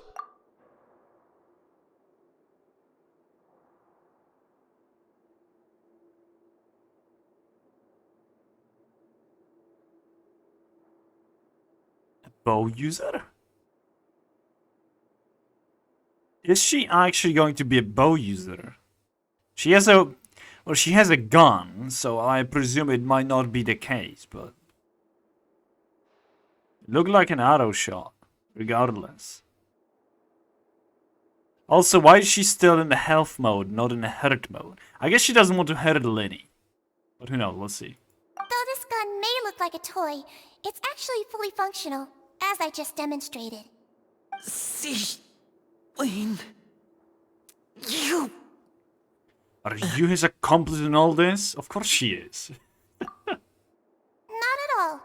I am merely a resident of the fortress, and thus protecting it is my duty. Uh-huh. Yeah, right. When Monsieur Nervilette asked me to come here, he told me that my job would be to take care of the well-being of everyone here.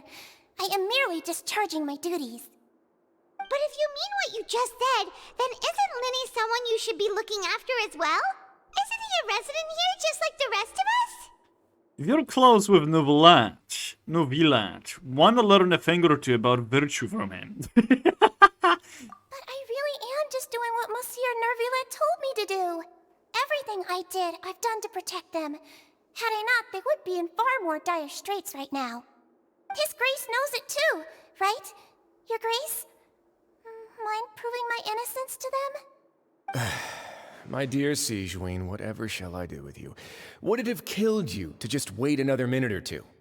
Well, it's nearly time after all. The way you do things can be truly frustrating sometimes, Your Grace. I figured I should try to talk some sense into you. What are you talking about? What time? Take me if you want. Let them go. How touching. Can you just give me one more minute? Don't be like that, Your Grace. Wow. All right, everyone, calm down. 2 more visitors will be arriving any time now. Furina and Nuvi? I'll go get a cup of tea. Miss Sigewinne, I leave Miss Lynette in your care. Or Nuvi and goddamn Arlecchino. You... What are you doing? I believe I hear footsteps. Door stands open. A familiar figure bursts into the room. Some Clorinde! space, please. Hey, yo! Ah, Miss Clorinde. My door. Fremine... Fremine... What's going on? What is Clorinde doing here? I'm sorry, but I don't know if you guys ship it or if you even know about it, but seeing Clorinde and Risley together is, you know, it's a kind of... I can see a spark in there. Especially since I've been, well, spoiled, let's put it that way, by some people on the internet. Power couple. Work. I'm sorry about shooting you, Mr. Linney. The tranquilizing effect will begin to wear off soon. Please take it easy in the meantime, though. Jesus Christ, usually. What happened to Fremine? Wasn't he diving just outside of the fortress? Why is he looking like this? These symptoms. It can't be.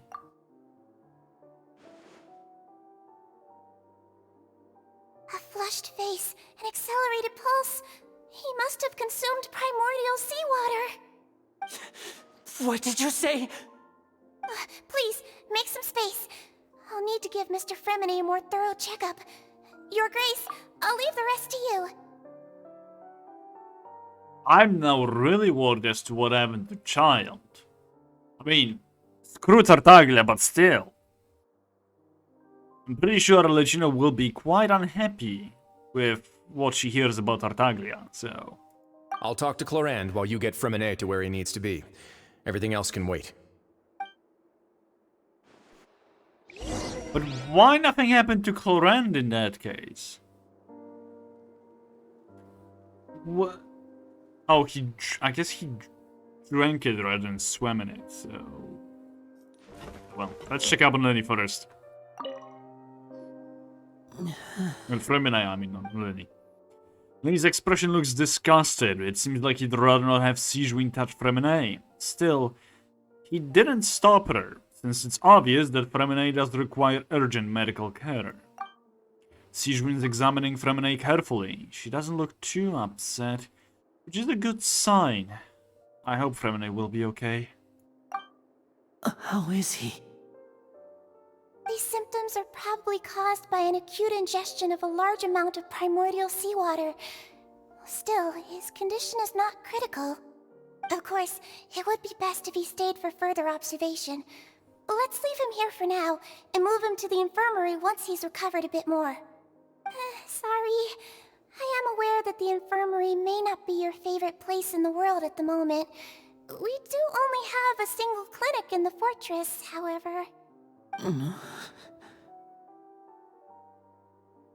Why would he ingest a large amount of primordial seawater after leaving the fortress? How could that possibly happen? So, Hydro Healer. Yeah, how original, right? Honestly, the only Hydro character that is not doing any healing, I would say, is Tartaglia. I think anyone else actually heals. Or can heal, rather. If I'm not mistaken. Some way or the other. Please, look after Mr. Fremine for the moment. I'll go fetch some medicine and a respirator. Oh, I'll bring Miss Lynette back with me. Or was it... No, wait. It wasn't about Tartaglia, it was something else. Wasn't it? I don't remember now what it was. Oh well, never mind. Where is she? How is she right now? Oh, she just took a nap in an empty room after I tranquilized her. If my calculations are correct, wow. She should also be waking up right around now. You might not believe me, but His Grace and I actually made some snacks and tea for her. Then he has finally begun to stop tensing the muscle on his face. It seems that he trusts what Sigewinne has just said. Oh. Well. Run! What's that look on your face? I thought I made good time on the way back. Mona can actually heal, if I'm not mistaken. Her Q ability heals your character a bit. As far as I'm aware. I might be mistaken by it, but as far as I'm aware, she can actually heal this way.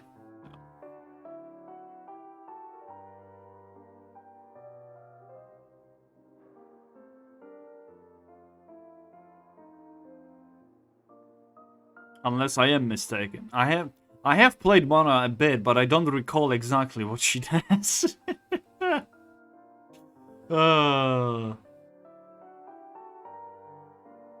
Wait, can Yelan heal? I don't recall now. Just forget what I said. Just forget what I said about Hydro characters. I'm pretty sure I've mistaken some stuff. Maybe it was Hydro catalysts? There is only one that cannot heal? I don't recall. Just forget it. Oh, I'm just admiring your punctuality. Had you arrived just a few minutes later, Sigewinne may have been forced to shoot Mr. Lenny again. How's the situation out there? The water has changed. It's pretty much as expected. The concentration of primordial seawater has increased significantly. I was only out there a short time, so it wasn't too bad. But if one were to stay for any significant amount of time, well, You can see how that boy's doing. Where was he when you found him? The abandoned zone at the end of the pipes. A good distance into the water. Closer than I thought. He must have recognized it early on and tried desperately to swim back. Locking the door was necessary. I don't think we could have saved two. Well, I did try to convince him that I had my reasons. Never seems to work, though. It would probably work on Neuvillette. He has a knack for picking out who had good intentions, even when the outcomes were all terrible. It's a bad sign if you're having to plead your case to Neuvillette. Want some tea? Not particularly. If you want to drink some that badly, just say so. Fine, I'd like to get some tea. Want me to get you a cup too, since I've already made it? Might as well then, I suppose. Actually, do you have a towel? I would like to dry my hair.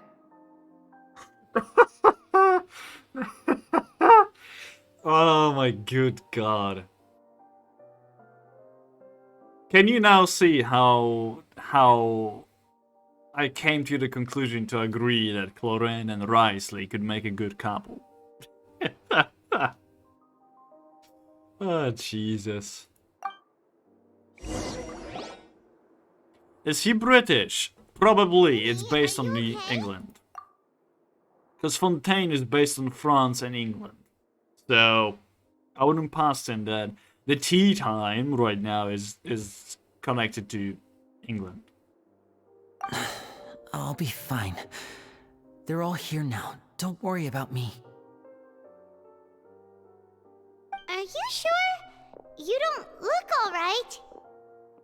My hands and feet are still a bit weak, but that's probably just the residual effects of the tranquilizer shot. I'm back, everyone. Lenny! Oh, Traveler, Paimon, you're here too. Remine? Is he... He'll be fine. But for now, please help me lift him up. Lily and Lynette immediately jump to lift Fremine up with their help. Ah, Jesus. Too fast.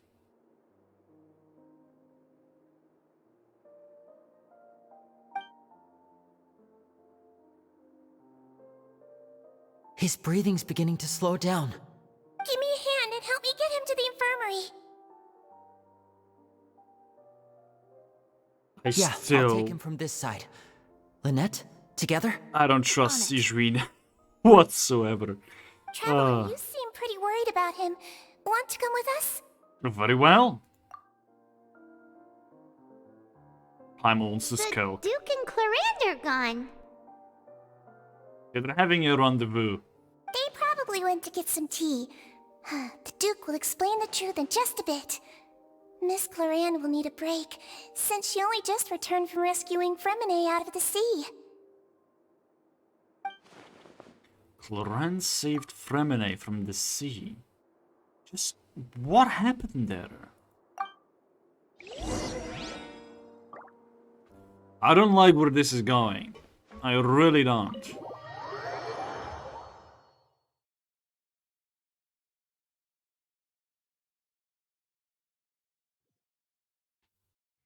It feels like it's the beginning of the whole,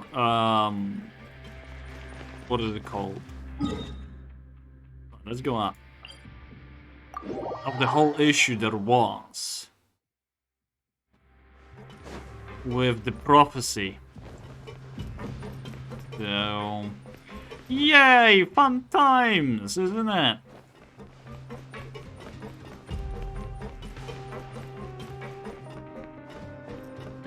Right. Let me hydrate real quick, and once the outbreak shows up, and it's... Even if it's going to be in the middle of a conversation, I'm going to pause it. Once there is an outbreak, I'm just gonna go and refill it. That's sip.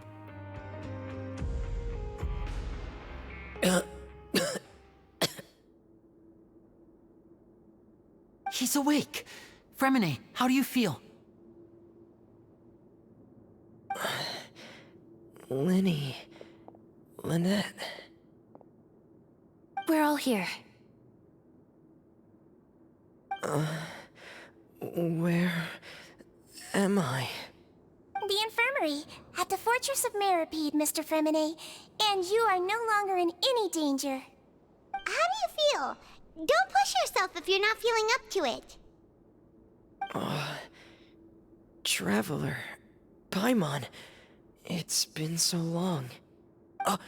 The sea. There's something wrong with the seawater.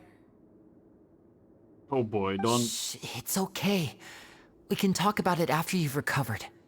No, listen to me. This is really serious. There's primordial seawater mixed into the regular seawater. I don't know why it's there, but no one should touch it. Wait, so she can heal that primordial seawater? I think she can heal the effects of it rather than the seawater itself. I mean, like...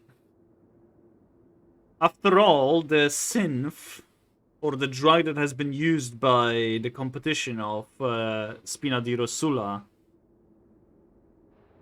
it was basically a diluted primordial seawater, which caused people to have hallucinations and all. So, you know, it's basically like treating the drug abuse type of thing. I'm pretty sure she can do it. I mean, yeah. It's far more now diluted. It's less diluted, I would say. Since there is so much of it, at least from what Clorent said about it. So, who knows? What happened after you stuck into the pipes? Pipes. Right, the pipes. It's all coming back to me now.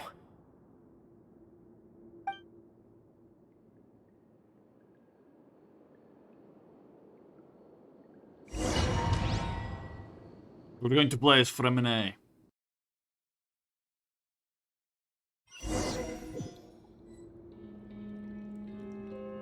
Or not. I'm in. Seems like this pipe hasn't been used in a long time. It looks abandoned.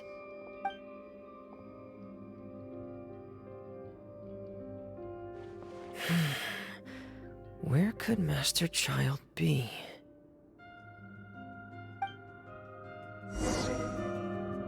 Ah, we are actually playing as Fremine. Would you look at that? Oh, the boil. Lovely. Wait. 71. What is he using? Royal Greatsword. Upon damaging an opponent, increases crit rate by 8%, max 5 stacks of 40%. Interesting. A crit hit removes all stacks. Oh. That's an interesting one. Obviously, it's Noblesse. Like, they always put Noblesse. Oh, Jesus. It's C3. Lives. Okay, that's fine.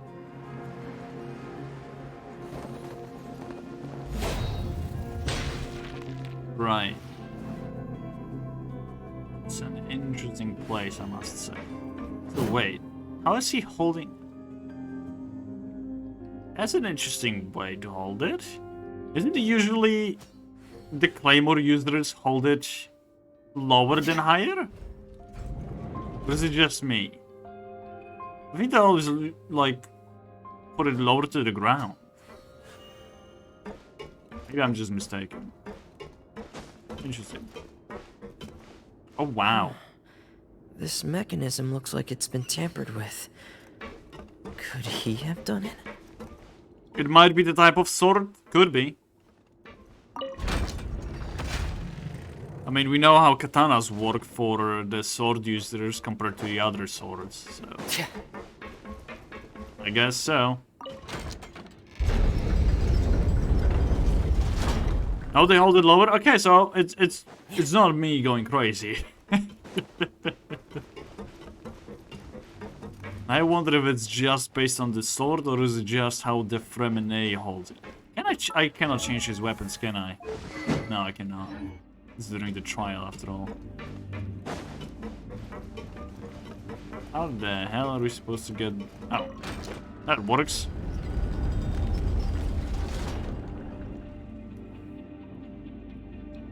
Not exactly what I was aiming for, but okay, I should have used that first. Well, we can check after the trial since you have him. I do have him, yeah. Yeah, we could. Might as well. This does also look like an easier sword to handle. To some degree. Maybe not. Oh well. Right, let's get it. Oh, that was a bit of a fall. Whoops. Nothing on the other side. This is where the water starts. Okay. Master Child probably dived into the water. I'll go take a look as well. Why do I feel like we will start losing health? We don't. Okay. Frost is coming! That's interesting. Hey. Pear! Frost is coming! Didn't work. Right, okay, let's see where this will lead us. I presume this is already a... The vegetation here is a bit more sparse. These traces aren't natural. A person must have left them, and recently. I should be going in the right... There are traces here too. I need to keep going. Well, sorry. The traces are gone. But I don't see where he could have gone from here. Would have a child got a gulp of the same water? It could be. What the...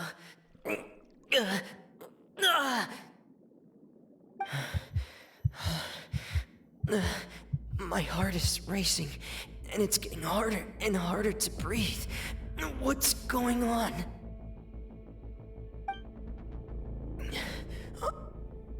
No good. I have to get back. They still don't know anything about what's going on. If I turn back right now, I should still be able to make it. Let's run away. Run! Run! Oh god, yeah, now we're losing health. What did I just say? Oh no. We don't have enough. Come on, Fremy! Ah. I can't die here.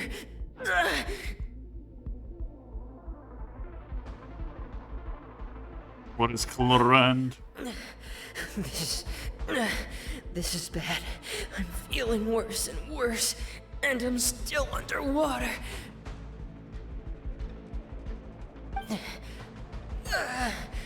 I have to push. I was closer than that. There it is. There she is. Clorand. Feed him.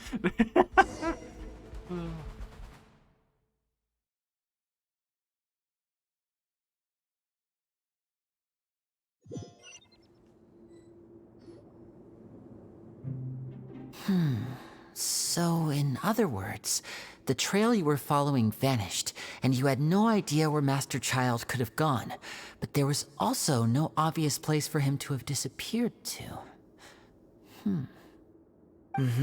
That's right. I tried my best to swim back, but I had already put some distance between myself and the fortress, and I just couldn't find the strength to keep going. I probably passed out some time after that, and you know the rest. Miss Clorand brought you back, but we also don't know why she just suddenly appeared at the fortress, or why she went out to save you. Miss Clorand, you say? I must go thank her in person. You're still too weak for Monet. You can go after you've had some more rest. Miss Lynette is right. I believe Miss Cloran will stay here as a guest for another few days, so there's no need to hurry. A guest? Then I can assume Risley was the one who invited her to come down here? You should ask His Grace about that. He'll be able to explain better than me. Got it. I'll go talk to him. Yeah, it's about time he actually told us what's going on. Wanna come with us, Libby? No, please go on without me. I don't want to leave just yet. Also, welcome home, Mac. The logical part of my brain is aware that we're safe right now, but I still can't bring myself to leave. Both of you are just in danger. Understood. Then let's just sit together for a while. In that case, I'll leave the infirmary to you. The Traveler and I are going to head out for now. As long as you stay in here, I don't think you'll be disturbed. Thank you. I mean, they are Fatui, so who knows? They might get this, you know. We'll see. Let's go to the Duke's office. Genshin is now installed? Hell yeah. Another person to join. Right. Well then. Let's see what Clorenda and the Risley are doing. Hope we don't interrupt their lovey-dovey time. The tea time.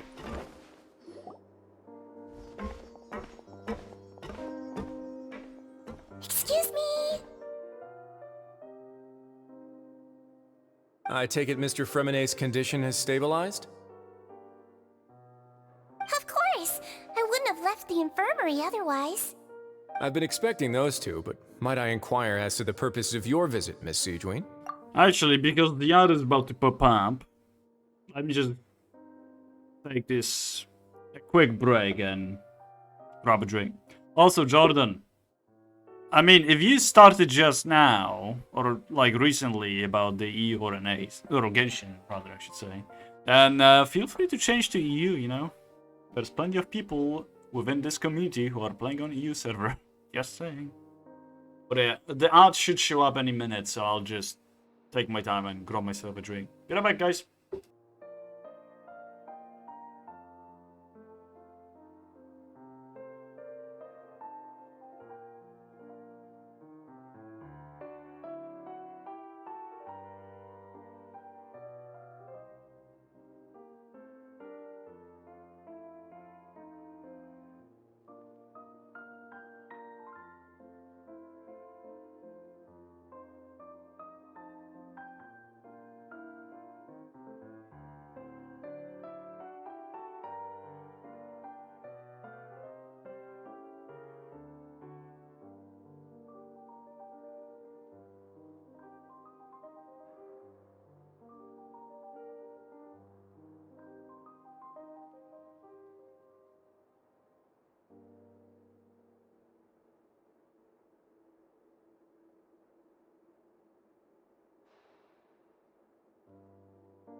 Okay, I'm back. Lovely. And the odds are still 20 seconds in. Ah, okay, that's good enough.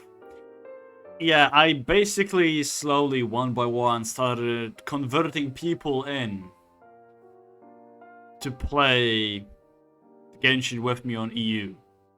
But it was Lady, then suddenly Mike joined, then Kuro, then Sonny, and so on and so forth, and just like the balls are rolling and rolling. Yeah, it was great. Okay, Welcome back, everyone, and let's begin or continue this story. Let's do it. I wanted to check up on Miss Cloran. How are you feeling? Mostly fine, I think. If you don't mind, I'd like to perform another quick physical exam. It'll just take a few minutes. All right.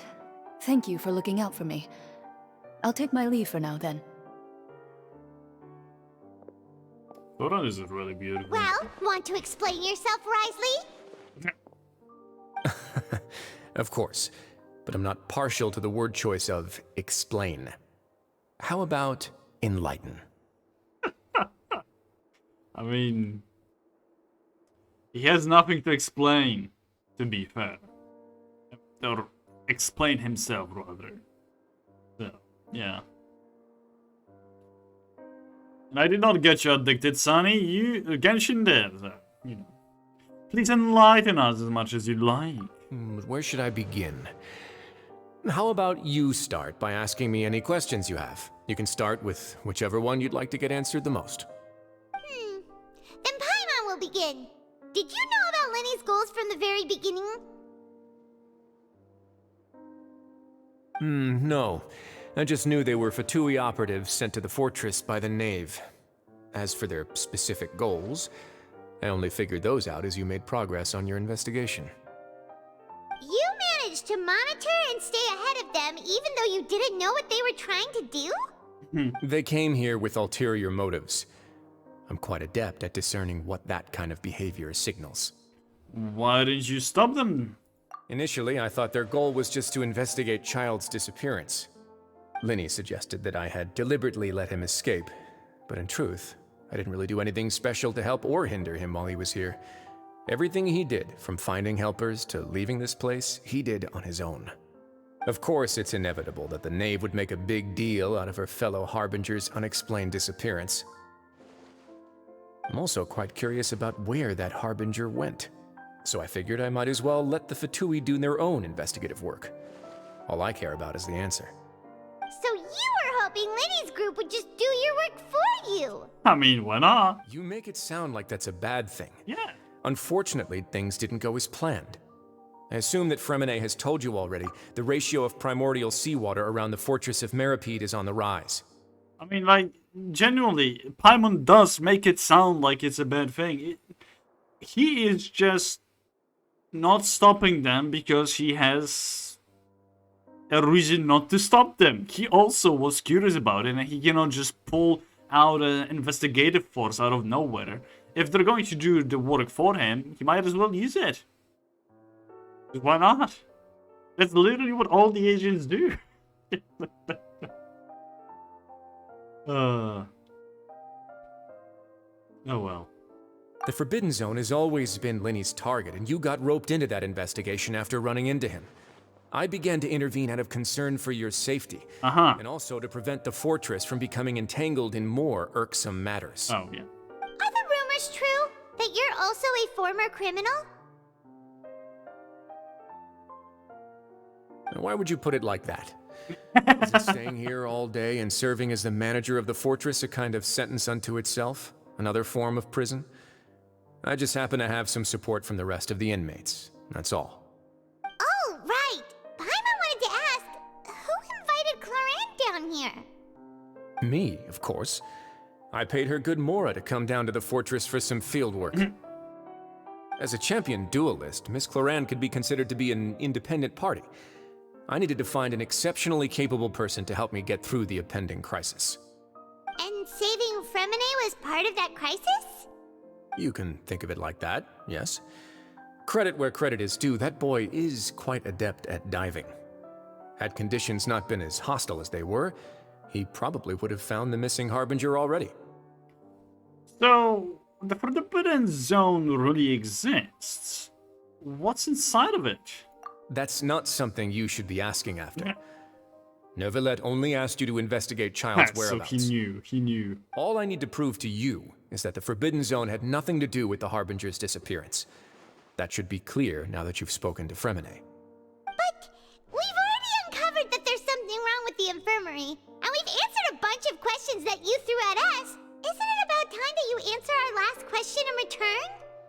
You make a compelling case.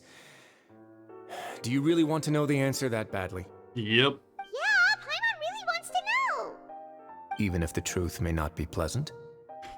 I mean, my guy, we've already seen so much. Like, come on. We've been through so much. We've seen so much. I don't think whatever you will throw at us will surprise us in the slightest. So, yes. Follow me. Let's do it. What should be a dead child? I would be livid. So happy. Finally, another Harbinger dead!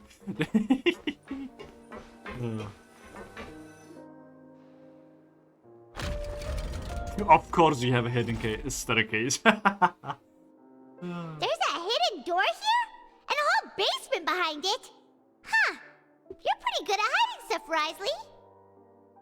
It seems you've forgotten just what kind of place the Fortress of Meripede is.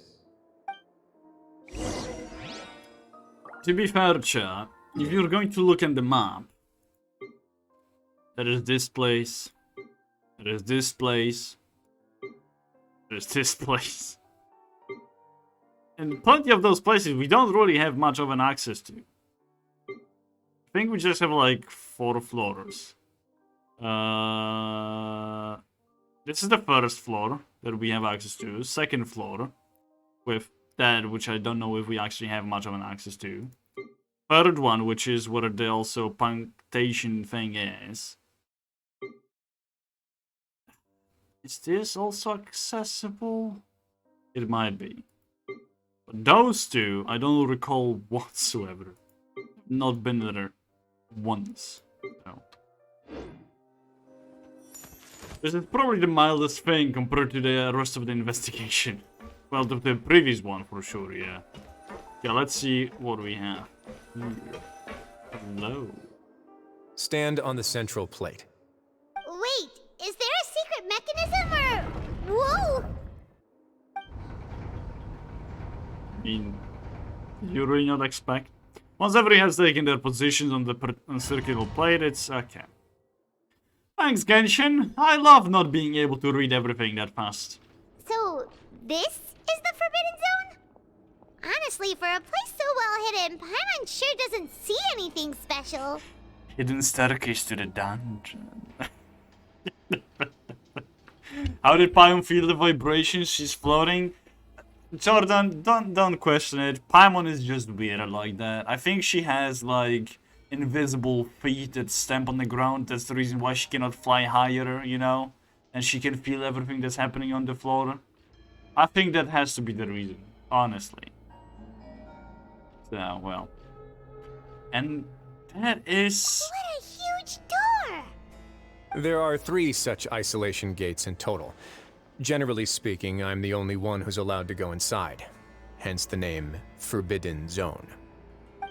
Am I correct to assume you're going to run on back and tell your little Fatui friends everything?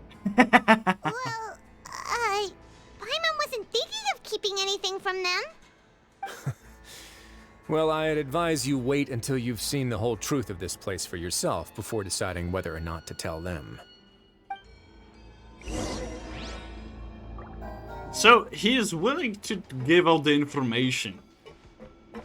So it cannot be something too bad in that case, right? Huh. So there's a switch on the side. Stand back.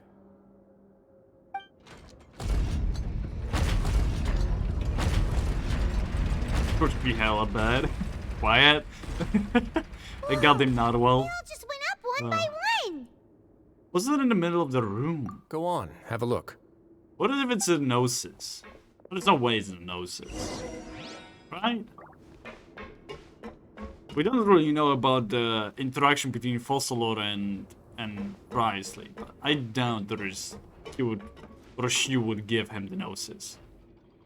This room is really empty with nothing in here, which is quite strange on its own. There's also a device smack dab in the middle of the room, which looks like some kind of a massive sluice gate. I've been interested in what lies beyond that gate ever since I assumed leadership of the Fortress of Meripede. Of course, it would be unwise to recklessly open it, but it'd also be risky and negligent to simply ignore any potential danger that could be behind it. Oh, you trust us compared to... No, that's not what I'm saying, Mark. I'm saying about Fossilor, not Wriothesley. Like, if did Fossilor and Wriothesley knew each other at all? That the Fossilor would believe Wriothesley and trust him? Like... For her to leave the Gnosis with him? Who knows? Who knows? The readings on that dashboard have not budged since the day when I first laid eyes on this place. What's this? But over the past year, oh no, the needle has crept upwards from its original position, likely because some parameter it's been tracking has changed, if only infinitesimally. Normally I would have ignored it, but I happened to have some free time when I noticed it, so I investigated. Any guesses what the reading could be tracking? The amount of primordial sea in the water, it's gotta be it. It's not the water or it's not the water pressure or the temperature. But, oh well.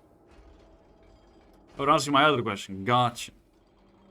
The water pressure. Very reasonable guesses. But no. I've considered both of those as well. Unfortunately, our dashboard is tracking something less ordinary. The temperature should vary with weather and climate changes, so for something that rarely shifts, the water pressure is more likely. Yeah. We ran a few tests to increase the pressure from the outside, but the readings didn't change at all. Later on, a few more possibilities occurred to me, such as a potential connection with the primordial sea. I began to make a few preparations based on that hypothesis. Over the past few days, the needle has moved again. With that, and the symptoms that Fremine displayed after leaving the fortress, I can now confidently conclude that the readings represent the concentration of primordial seawater in the seawater nearby. The concentration of primordial seawater? But we're already under the sea! And that is precisely the problem. We're at the bottom of the sea, and now we're surrounded by toxic seawater. Somehow, primordial seawater got mixed in, and the concentration is steadily rising. Which means that if there is any leakage inside, we might have quite a big of a problem. So let's hope nothing breaks. Or nothing breaks into us either. Oh, jeez. Primordial seawater is continually leaking into the sea? Yes, that's very likely. But forget about the two of us. Not even Neuvillette knows where the primordial sea could be, much less where we could find and plug a leak. Oh. Oh! Uh-oh. Seems like you've figured it out.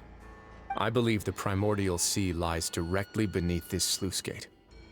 For some reason, the primordial seawater levels have risen significantly, and it's now very close to us. That will make sense. The indicators are now red.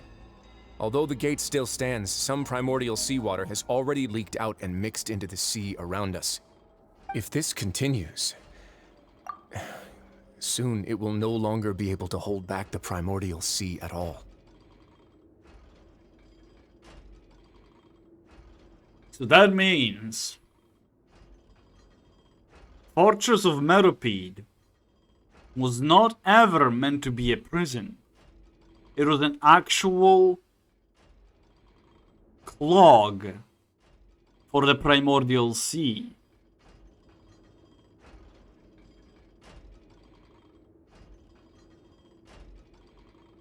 Could have opened the Hudson Sea. Oh, Jesus. However, it seems like some pipes have burst and caused it to leak somewhere.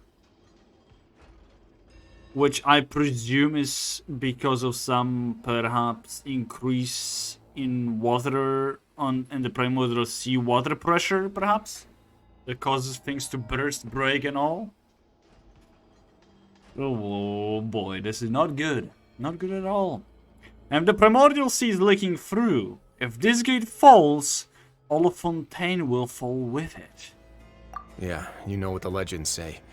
If this place falls, then everyone in Fontaine will be turned into puddles in the span of a night. Oh boy. But that's just too weird! Why would the Fortress of Meripede be built right Fossilor, perhaps? Your expression tells me you think this might be part of a vast, complicated conspiracy. To be honest, you might find the actual answer may be exceedingly boring. It's just that the secret of the Forbidden Zone had been long forgotten by the nation before I rediscovered it with my research. There's no single founder of the Fortress of Meripede in any traditional sense. What we know about its history has been left to us by the people who used to live So here. it was by the Fossilor, When the most previous likely. Hydro Archon, Egeria, ruled the land, all convicted criminals from Fontaine were exiled. The people drove the criminals away like a wolf pack chasing away the banished. The criminals received no sympathy of any kind from the people. They were exiled to the desolate seaside, where they experienced only pain, struggle, and the bone-chilling cold. Some of them began to repent, and prayed to the Hydro Archon, asking if there was still anything they could do. The Hydro Archon took pity on them, and said, "You may go guard my secret, deep underneath the waves." And so, leaning on the power of the Hydro Archon, they gathered underneath the sea and began to build a fortress. They became a community down there in the deeps, and over the years helped it to grow. So the previous Hydro Archon was Egeria, and after that was Fossilor.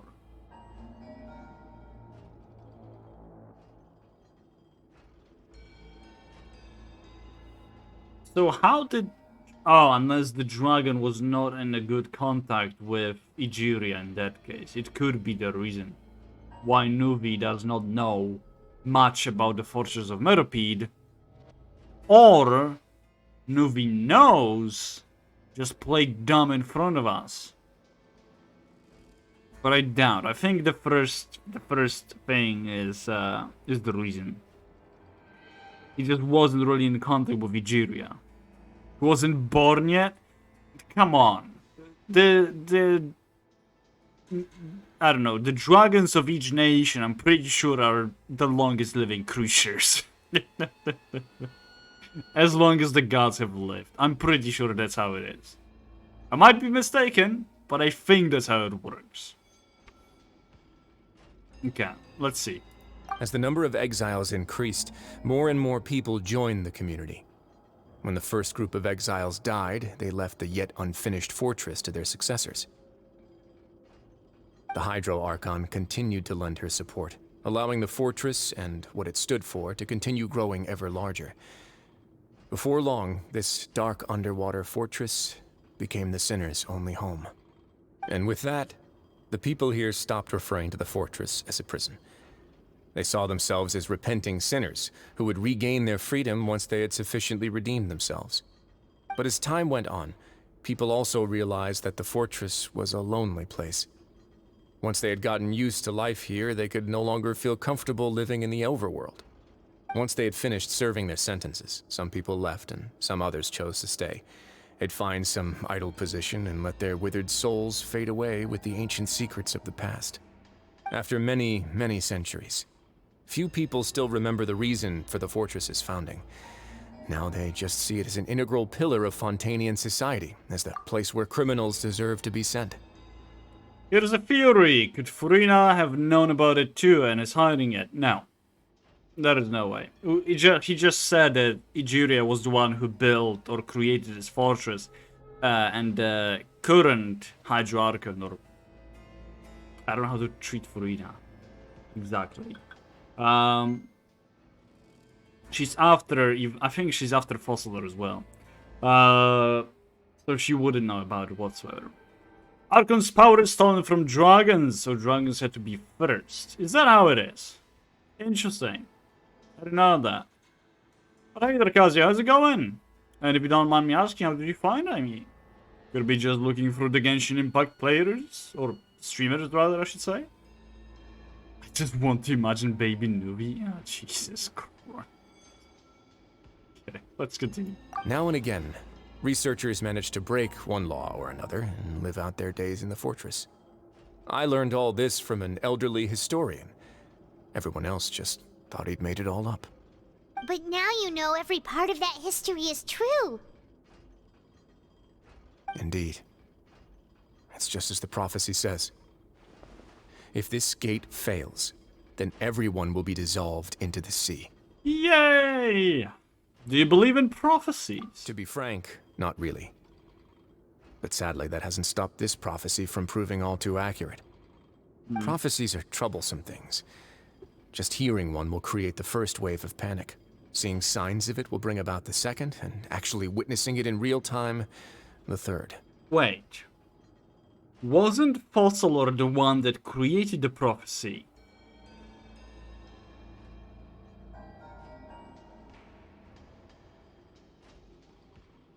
I thought Fossilor was the one that created it, so she must have known about it.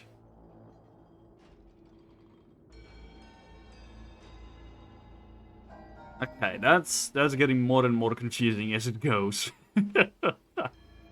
So the Duke of Merope, just what do you plan to do about it? Let's go somewhere else. I want to show you something. Oh, there is more? Well, ain't that fun?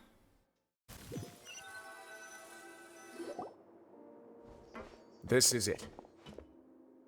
Your Grace, perfect timing. The results from our last round of experiments have... Of course they have been in it as well.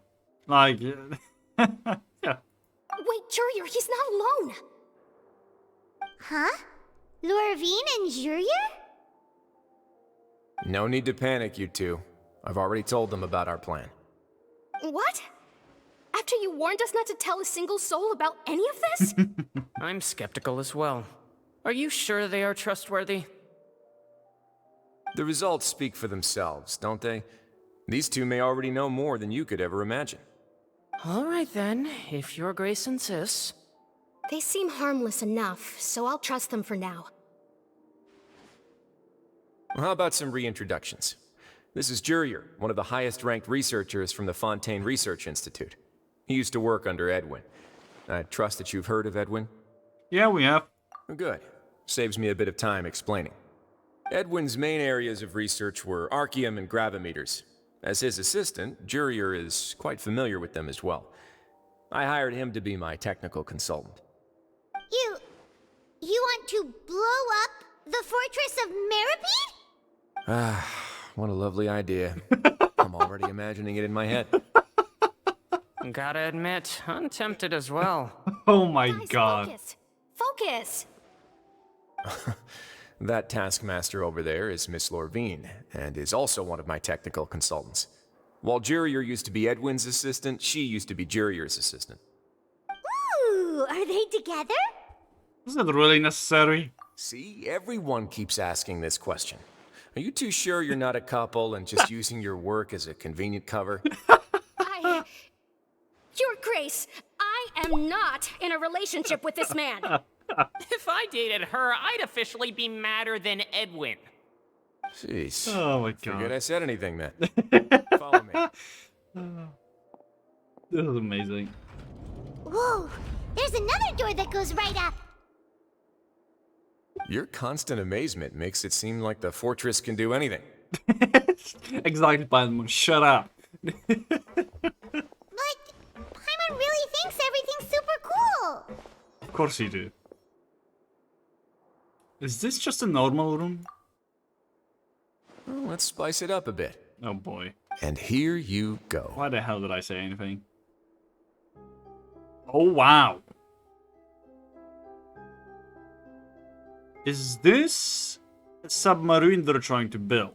Looks a little bit not too submarine-y.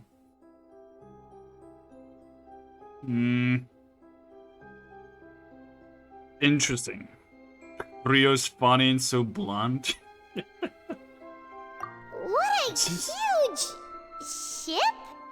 This is also a production zone that Paimon's never seen before. What's going on? How much do you know about Fontainian history? It's that thing that nobody has spoken about. That thing? Not much at all. Well, then maybe you haven't heard the story of ancient Lemuria. To give you a quick rundown, Fontaine used to be ruled by the Lemurian dynasty. According to legend, the Lemurian king Remus came to this land after being inspired by divine revelation and found the seer Sibila, who had taken on the form of a golden bee. taking the Golden Bee with him and riding on a huge ship, the Fortuna. He created his nation above the surging waves. He called his nation Lemuria, and used the Fortuna to incessantly search for new tribes and islands, calling on them to join his empire. There's a ship in this story too? Where there's water, there'll be ships. People believe that hope can always be found at the end of a voyage. I'm sorry. Why, Mac, did you say Fortuna Yami? What?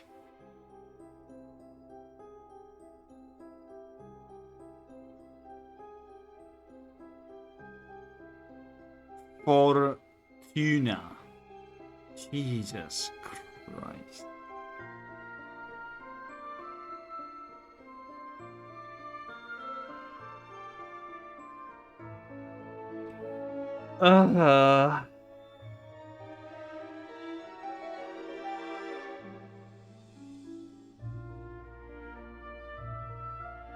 I had a tuna and got hungry.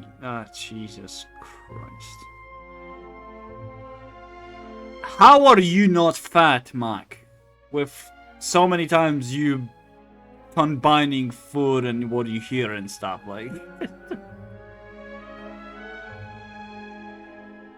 Next time, don't ask. Oh, jeez. Do you believe that too? To a point, I think.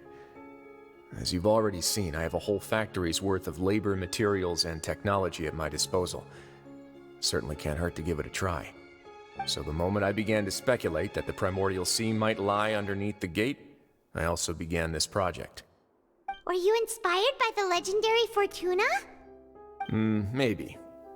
Fontainians need something to hold on to cope with the impending disaster. This is a plan for the ages. Can you share your plan with everyone? Were the workers to find out the truth behind this ship, riots would destroy the fortress faster than any catastrophe. Oh yeah, they will. As the fortress's administrator, I'd never make such a reckless call. Alright, that's enough talking for now. I'll need another 3 cups of tea to soothe my throat. Do you have any other questions? I literally cannot unhear tuna. Jesus Christ. I'll tell you what Fortuna means to me. It means fortune, as in happiness, not as in money-wise. Like as in luck, fortune. Isn't it a Greek god, Fortuna?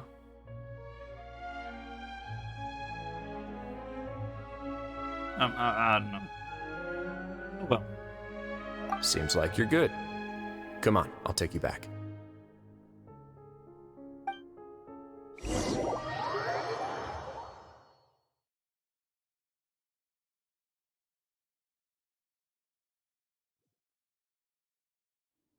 I'll leave you here for now. Oh, thank you so much. No worries. But don't forget, it's up to you whether or not you want to share what you just saw. What you do from here on out will likely affect those 3 as well.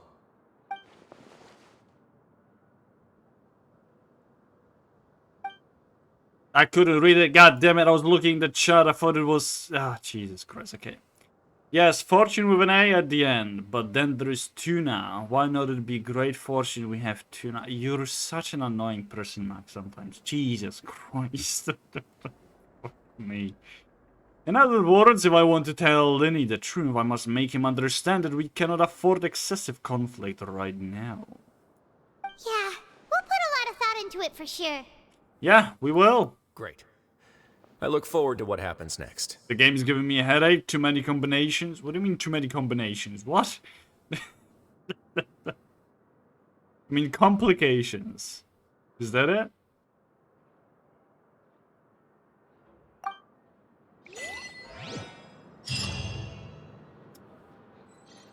It's not... There's no way it was the end of chapter... Act 4, right? Okay, yeah, it's not. Interesting. Let's continue this. Let us see what the primordial sea will have for us. We're back! Welcome back. Do you want a cup of tea? How can you be so much like Risley, always drinking tea? Huh. Actually, now that you mention it, I just remembered something now. While I was sedated, I could still barely hear two people talking next to me. They were discussing everything, from the leaves to the water and even the teacups themselves. Must have been Risley and Sijuin. Yeah, I heard one male voice and one female, so it should have been the two of them. They really were just talking about brewing tea. I really can't make sense of this place. So, Traveler, Paimon, were you able to learn anything from Risley? Yeah, he explained everything. Very well. Then, would you mind checking your answers against my speculations? Lenny sounds a lot more like his old self. Feeling better now, Lenny? Yeah, I took the time to rest, so I'm feeling a lot more relaxed now. Good. Nobody else is around, and Miss Sijuin is also busy with something or other. So let's just talk here. All right, then I'll posit my theories. I asked myself 3 questions. Firstly, why was Fremine affected by the primordial seawater? It was because he dove into the sea. My theory is, the long-lost primordial sea is probably very close to the fortress of Mirapede. Ooh, he's good. He got that right on the first try. That's our Lenny. Secondly, Risley's attitude changed dramatically during the course of our stay here. He ignored us completely at first, then suddenly roadblocked us. Why? I spent quite a long time thinking about this. If he has been monitoring the Fatui since the very beginning, he probably ignored us at first because he was hoping we could find Master Child for him. Yep. What's more, the Fortress of Mirapede is not part of Fontaine's court system, nor does it report to Udex Nervulet. Risley is basically the king of a no-man's land. As long as the fortress doesn't do anything about Master Child's disappearance, Father can use it to pressure the Fontaine authorities. And while the two factions are pitted against each other, Risley will be free to move between the parties of interest. If I had to guess, he probably has something that he's working on himself. It's likely related to the secret of the infirmary, but I just can't think of what it could be. Lenny's grasp of the big picture is amazing. You're super smart. Thanks so much. Then finally, there's the last question. If Risley does have a plan, what could it be? All I know for now is that his plan probably has something to do with the changing nature of the seawater. He's even gotten Cloran to help him out. That can't be the full extent of what he's doing. There's probably a secret passageway behind the block in the infirmary, and there's something big in the fortress that most people here never get to see. He has a bargaining chip, and it could be important enough for Father to deal with him directly. I don't have enough information, so I have no idea what his chip might be. But let me guess. You have the last piece of the puzzle. After some deliberation, you share the information you just learned with Lenny and company. While sharing it with you, you emphasize that now is the time for dispute, and it's very important that I would read fast. Or the Genshin would give us longer time to read all of this. Why do Risley wanna go against the people up top? He's not trying to go against them, Mac. It wasn't the case. Lenny was speculating about the fact that he is outside of the judiciary system of the people up top, of the Fontaine. So he can freely move between two parties of interest and possibly either unite or choose which will give him a better option. Which I'm pretty sure he's going to try to unite them and help both parties out in saving people of Fontaine. I think that's his main issue. And the fact that both Fatui, at least the Knave, is trying to do that, from what Lenny, Lynette, and Fremine are saying, the same thing would be with Nuvi and Furina. They're just not really happy with the way they both would handle those things. Because from what we know so far, the way the Knave Lynette, Linny, and Fremine are trying to make it happen is by using the Gnosis. Which I presume either Nuvi or Furina are in position of. And either they already tried, or they don't believe the Gnosis will work.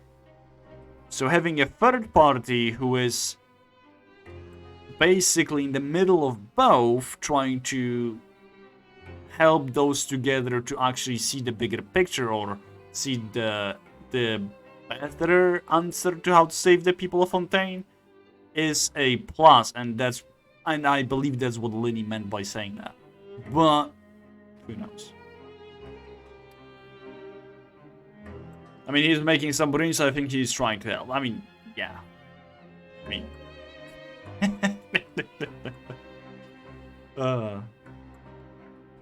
that's at least how I understood what Linny was saying. And I would agree with his, process of thinking. Lovely. Thanks, Lacey. The sea will engulf everyone. Just like the prophecy said. Could Risley have wanted to meet Father to figure out a way to deal with this crisis? If you remember, I once mentioned that Father sees the House of the Hearth as her base of operations, and she truly wants to resolve the crisis. But how could Risley have known that? He has so many agents everywhere. He didn't know, and just wanted to bring Father over to his side? Which could be why he said he just wanted to negotiate. Yeah, that makes sense to me. I understand your concerns as well, Traveler. I'll figure out a way to pass this on to our father. No matter what, we're on your side. Yay, we're the fourth party. You have already aided us far too much. We probably wouldn't be standing here right now if not for you. If you ever need anything else going forward, please come to the House of the Hearth at any time. Hell yeah. Though you may not share the sentiment, after all that we've gone through together, the three of us basically see you as family now. You have my gratitude. Thank you for protecting Linny when it really mattered. And thank you for sharing the secrets of the fortress with us. We didn't think you were going to do it. Why are you being so formal all of a sudden? Don't mention it. We can work together again if necessary. Given your strength, you might not need our help at all. But if you are ever in danger, we will try our best to protect you. Aww, the sound of that makes Paimon feel all warm and safe inside.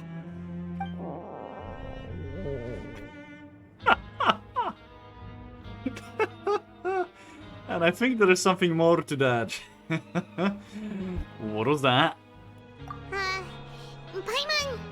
Paimon's hungry.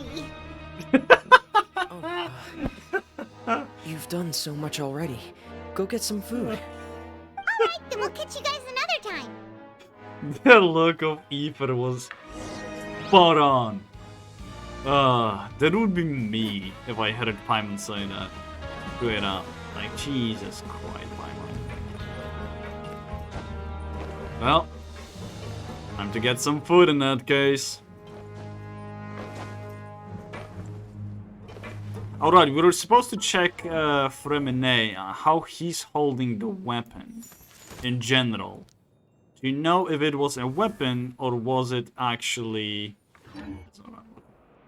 Or was it actually his way of holding it?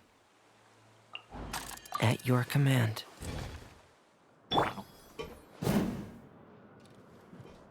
No, it's just him.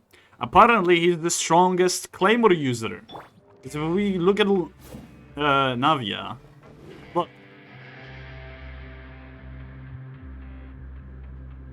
There you go. We have it in the game. Fremine is the strongest Claymore user. Look.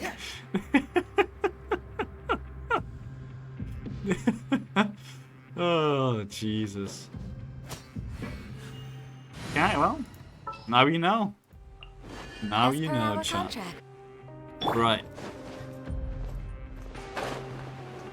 Nope. It's time for dinner. Welfare meals now being served in the coupon cafeteria. Come on, let's go pick up ours as well. Traveler and Paimon, over Are you here for dinner too, Miss Sijwin?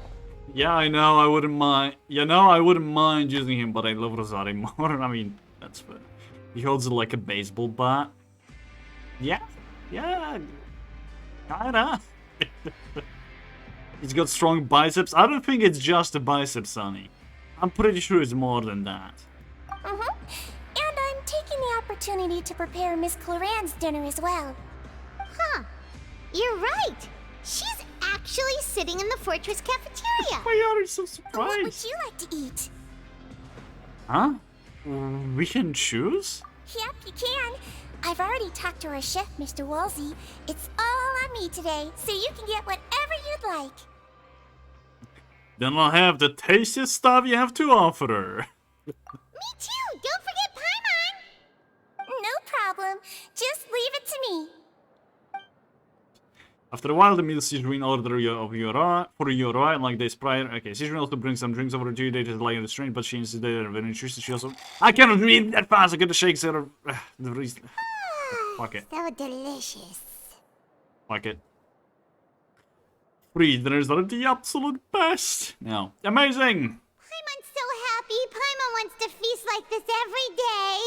I honestly think the reason why we see it so fast, pass by and so on, is because MiHoYo made it into Chinese first, which probably had less symbols or words to describe everything that we just saw in English. So the length of those messages are based on the Chinese and not for English speakers. So it sucks. But, well, there's not much that can be done with it. Which is why I said, oh god, yeah. But why can't they just make it clickable, right? They could have, but I don't know. I don't know why. It just... And probably Chinese are faster. It doesn't matter. Sonny, that has no connection whatsoever. None. Have you heard how I try to fast read it? I'm quite a fast reader myself. And I'm not Chinese. For fuck's sake. It's clickable on mobile, is it? Why did it not make it on PCs in that case? Like, I know some is clickable. But is every single dialogue thing clickable, lady?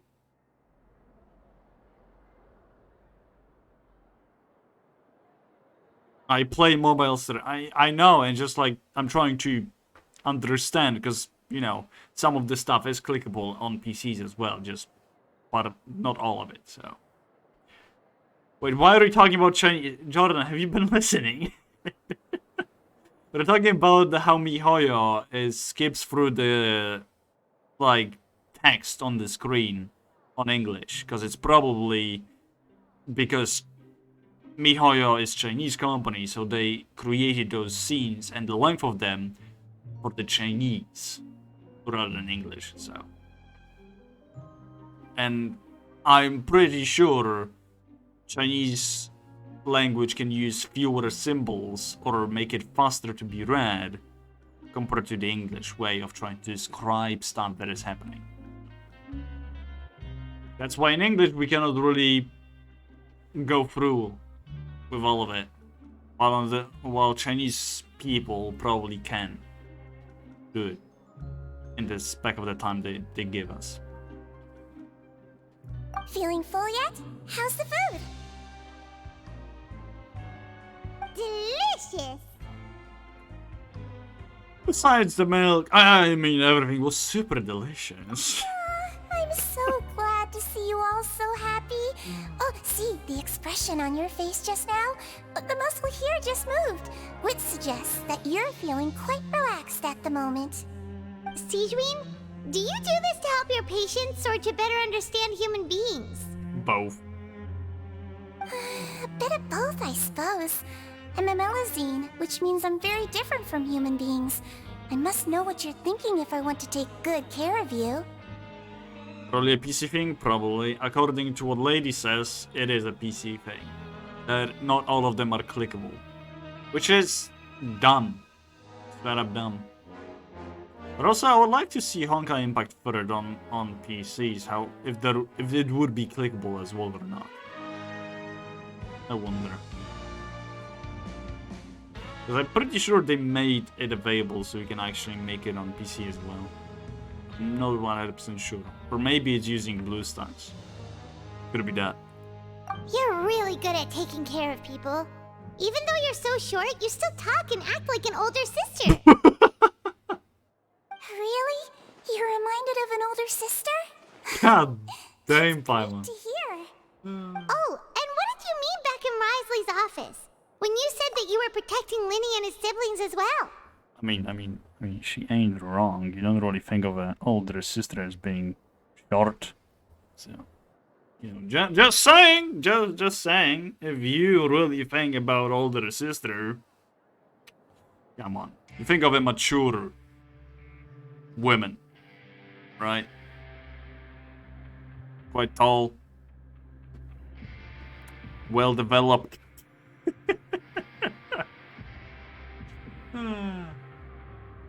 Oh, that! I just asked His Grace to look out for those children, especially that diver boy. I was getting a bit worried after hearing that something was wrong with the water. Thankfully, Glorand is very strong and managed to save him in the nick of time. His Grace also sealed the pipes after Glorand left, to make sure that Linne wouldn't impulsively chase after his brother. Although the path was blocked, we still stationed some guards there to stop anyone from approaching. They were instructed to only open the door once Miss Glorand had returned. I like how she's sitting by herself. I mean, to be fair, she doesn't really have any connections inside of the Fortress of Meropide, so... And we just came in. It would be nice if we could just, you know, come up to her and talk to her, but no, we just sat here for some reason. Oh, and I was keeping an eye on Mr. Linny as well. We had to press him, but we couldn't allow him to be in any real danger. You were all super considerate and really thought everything through. Still don't It's trust just what we do Siri. down here at the fortress. At least this has been His Grace's style for as long as he's been the leader. Oh, I really wish Monsieur Nervula would come down here more often too. I feel like he'd like it here, with all the darkness and chaos. But it doesn't make sense at all. It's hard to imagine Nuvilan outside of his office. Get a good night's rest, you two. You both worked very hard. I'm pretty sure... oh, Clorend is now up. I'm pretty sure Sigewin is connecting to Nuvulet's side as a protector of Melusines, I guess? So she sort of knows how he behaved before he became... a Eudex, I presume? I assume that's what it is. So... hey, let's talk to Clorend. Glorand! Ah, it's you two. How's dinner? It's all right. Miss Sigewin really put in a lot of effort. So we heard that Risley invited you to come down to help, and you saved Fremine too! You sure work super fast! Oh, it was child's play. Still, Paimon didn't know even champion duelists could take on side jobs. Oh, and why aren't you eating with Sigewin and the Duke? Won't you get bored eating by yourself? Miss Sigewin was with you, and the Duke has business of his own. Actually, didn't Navia say that you went out for dinner with her as well? Yeah. First time in a long time. First time in a long time? So you mean you've gone out to dinner with her in the past? In the past, yes. You seem to be enjoying yourselves here.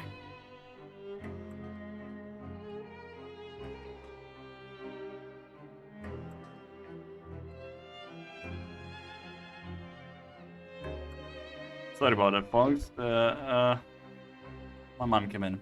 Right. I missed almost the entire conversation that happened, so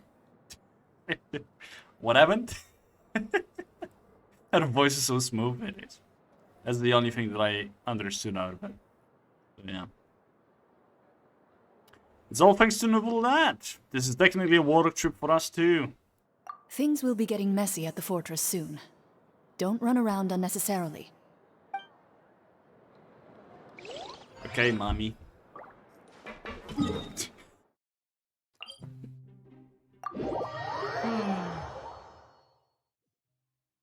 Okay, let's get to it. How do we... Yeah, we're actually going finally to rest. This has been a long day. So yeah. They talked about having dinner with the Duke. Gotcha.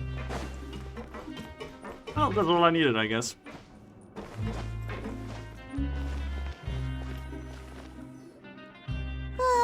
So much has happened. Paimon just feels absolutely exhausted now that she's finally relaxed. Paimon's super sleepy. Are you sleepy too? Yeah, I'm also getting there.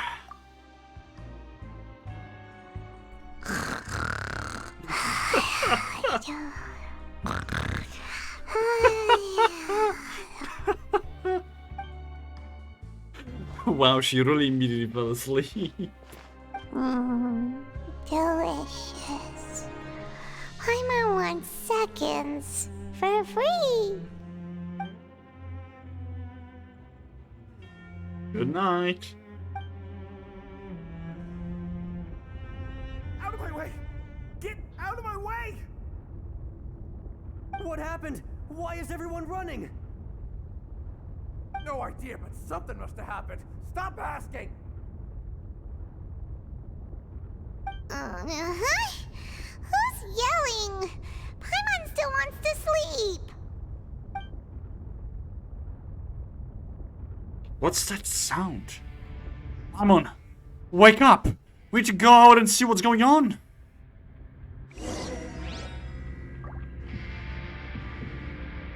Well, I guess it will be time for us to run. Oh, let's do it. Uh-oh. I don't like the alarm sounds. It ain't good. It really ain't good. Don't laugh. What happened? Why is everyone running around? Hey, what are you doing? Serious? No time to explain, mate. Goodbye. Hey, wait! What's wrong with these people? They won't even talk to us. They're here! Yeah, there you are! Oh, thank goodness! Quisto and Lavaroon, do you know what happened here? We came here especially to inform you. Something seems to have gone terribly wrong just now. His Grace is telling everyone to evacuate and get out of here. Lavaroon was saying you two are new here and you don't have many friends, so you might slip through the cracks. Haven't you heard all the stories like that? An evacuation is successfully completed, yet you only find out once you do a head count that 1 or 2 people are missing. Wait, weren't you the one who brought that up? Why is it suddenly my idea? Hey, shut up! Okay, whatever. The point is, you should come with us. You said His Grace said... You said His Grace said to evacuate outwards? Yeah, he said to get as far away as possible, upwards and outwards. Oh no. That means whatever happened must have happened down below. Oh no, isn't that gate at the very bottom? Oh no, it can't be that thing! Whoa, wait, what? What? Hey, where are you going? We have to go find the Duke! You two just go and get out! Go on without us! Hey, hey! Be careful! Well, I think the flight is happening. Evacuate upwards and outwards, upwards and outwards. If you're already at the topmost layer, then try to move as far outwards as possible. I have shivers down my spine. I don't like this whatsoever. Holy. Attention.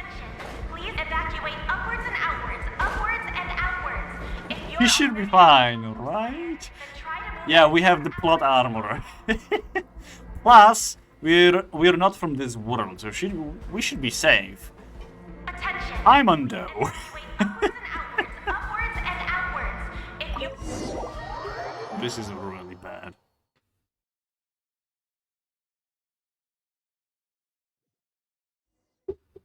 Oh boy.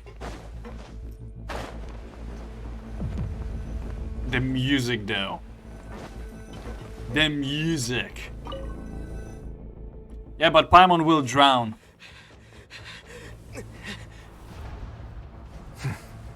They're here. Just like I said. I've seen this cutscene. I know what this one is about. I'll be quiet then. You're just in time. But be ready to run.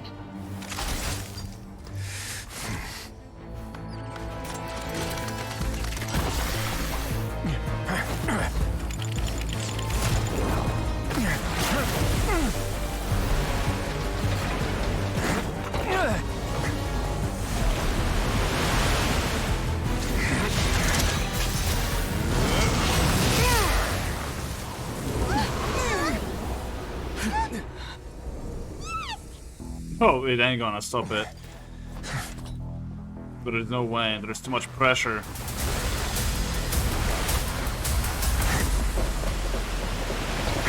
Run!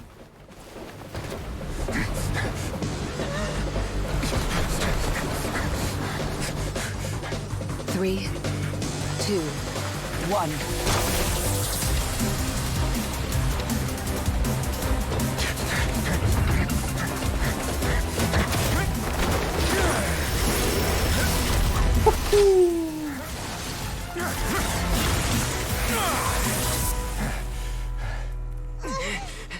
This won't hold it for long. Find Neuvillette. Tell him the defenses are about to collapse. Then what will happen to you? Until he arrives, we're the last line of defense.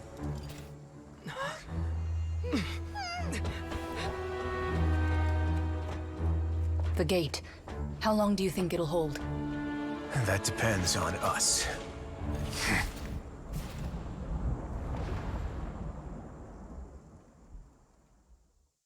Holy shit.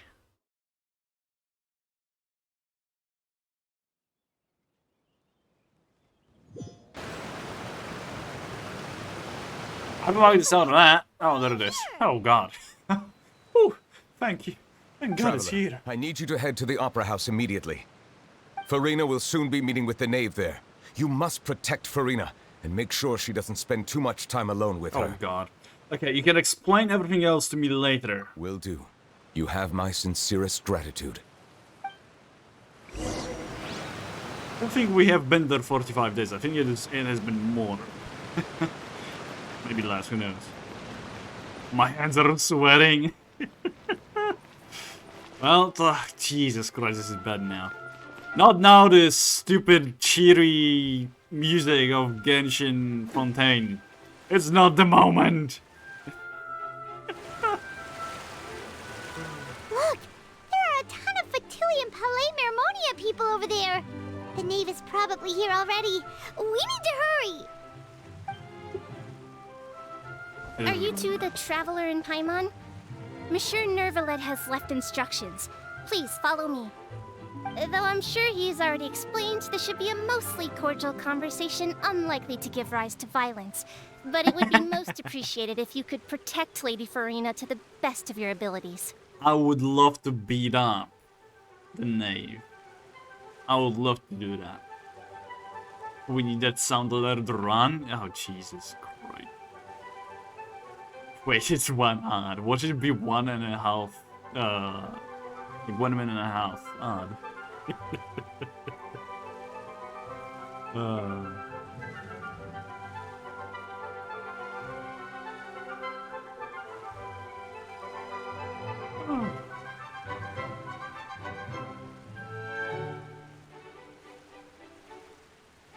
I'm free. Shut the fuck up, continue.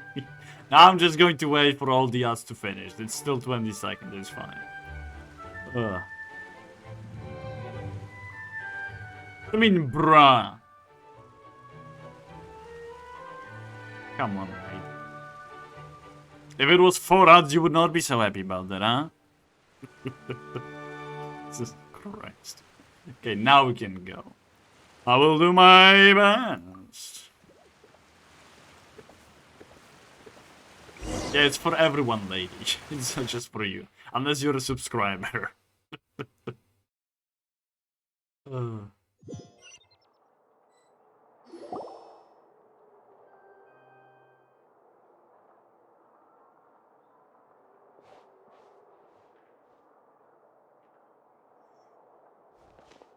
yeah. Oh, so you two are the honored guests Miss Farina mentioned. Of course, of course. How could they not attend a meeting such as this? I must always have 2 or more guests at my dessert table. Otherwise, the occasion would be too lonely and unbecoming of my station. I'm sorry, Farina, but I don't like you. So if Nave is going to attack you, I will help her. It is my pleasure to make your acquaintance, traveler. I have heard much of your accomplishments. I am the Knave, one of the 11 Fatui Harbingers. So this is the name. The head of the House of the Herf. And the Lenny siblings' father. He certainly does not seem easy to deal with. Greetings! I've already prepared seats for you. Come, sit beside me. Haha. Funny. Oh, alright, also. Perhaps you two are unaware of how Miss Farina and I do things. You see, we actually recently agreed to get together for tea when we had the time. See this? This is a limited type of confectionery that Miss Farina simply adores. There are only 16 slices sold every day. Here, why don't you and Paimon have a taste? We have 4 of them? This only tells how much money does Fatui Harbingers have.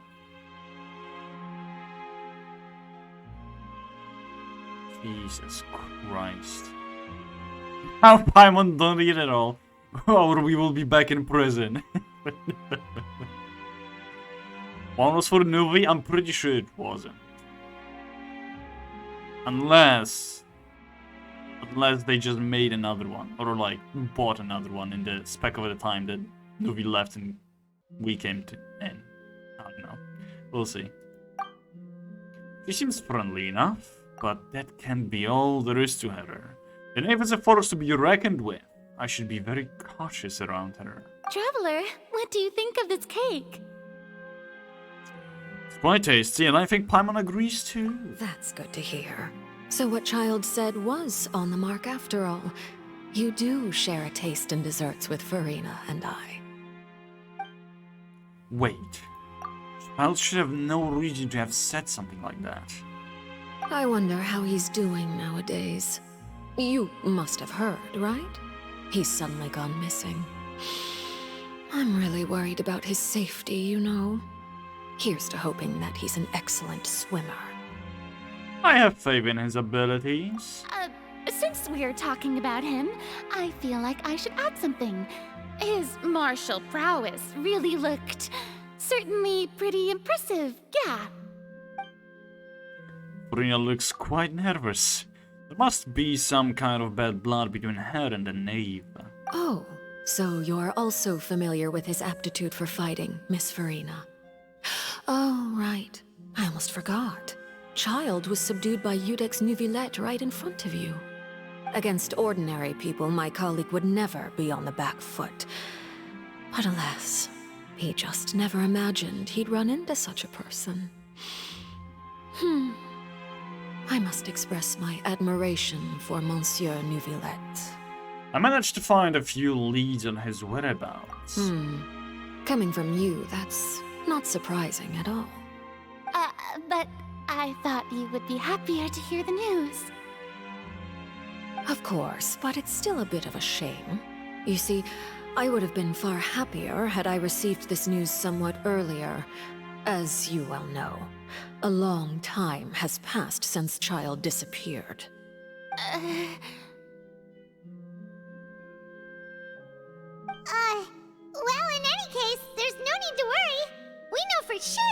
child is still alive. How so? And just how do you know that? Paimon. Because we found evidence that proved he left the Fortress of Mirapede. And where did he go after leaving the fortress? Well... Oh no, Paimon's statement just left us wide open. The Fortress of Mirapede lies deep beneath the waves. Unless he pranced right out of the main gate, he must have had to swim for it.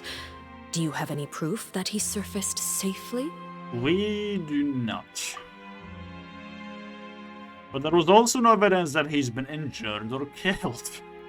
Ah, that is good news at least. His sister Tonya sent a letter to Fontaine not too long ago. Since he was unfortunately unavailable, I picked it up on his behalf. Tartaglia has a sister? Well, the more you know, I guess.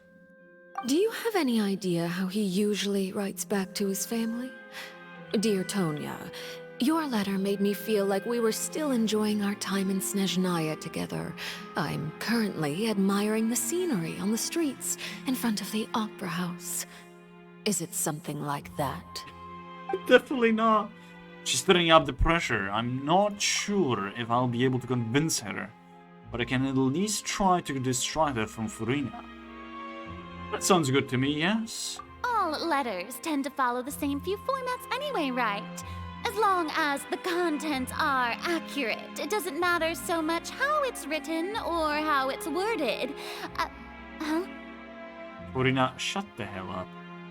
You didn't know? No, I didn't know. Didn't. I had no idea.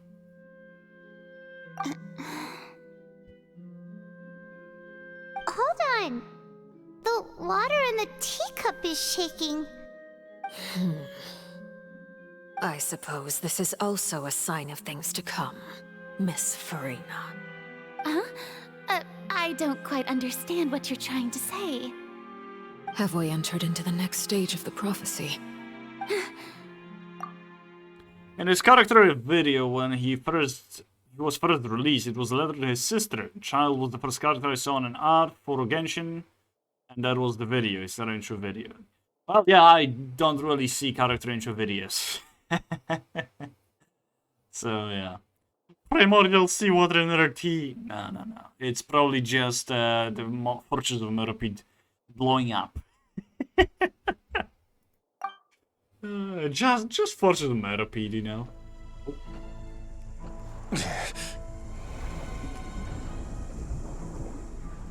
My thanks to you both. I will take it from here.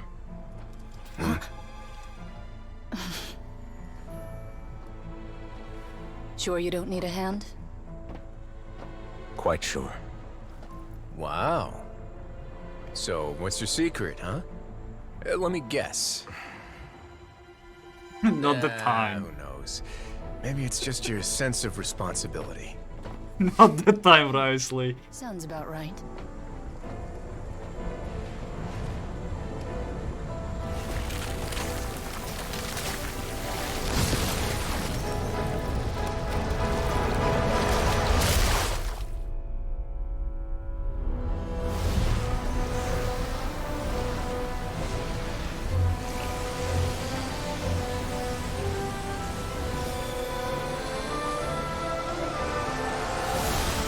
Purified. A day may come when the prophecy is fulfilled and the waters burst forth. But it is not this day. This ancient power could easily obliterate an entire race. A tsunami of fury would unleash endless catastrophe.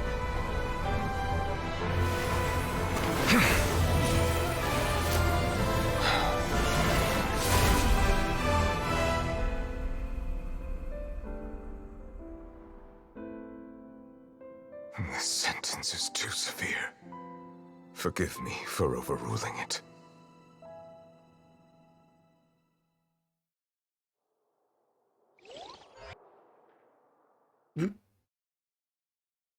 Paimon showed up for a second.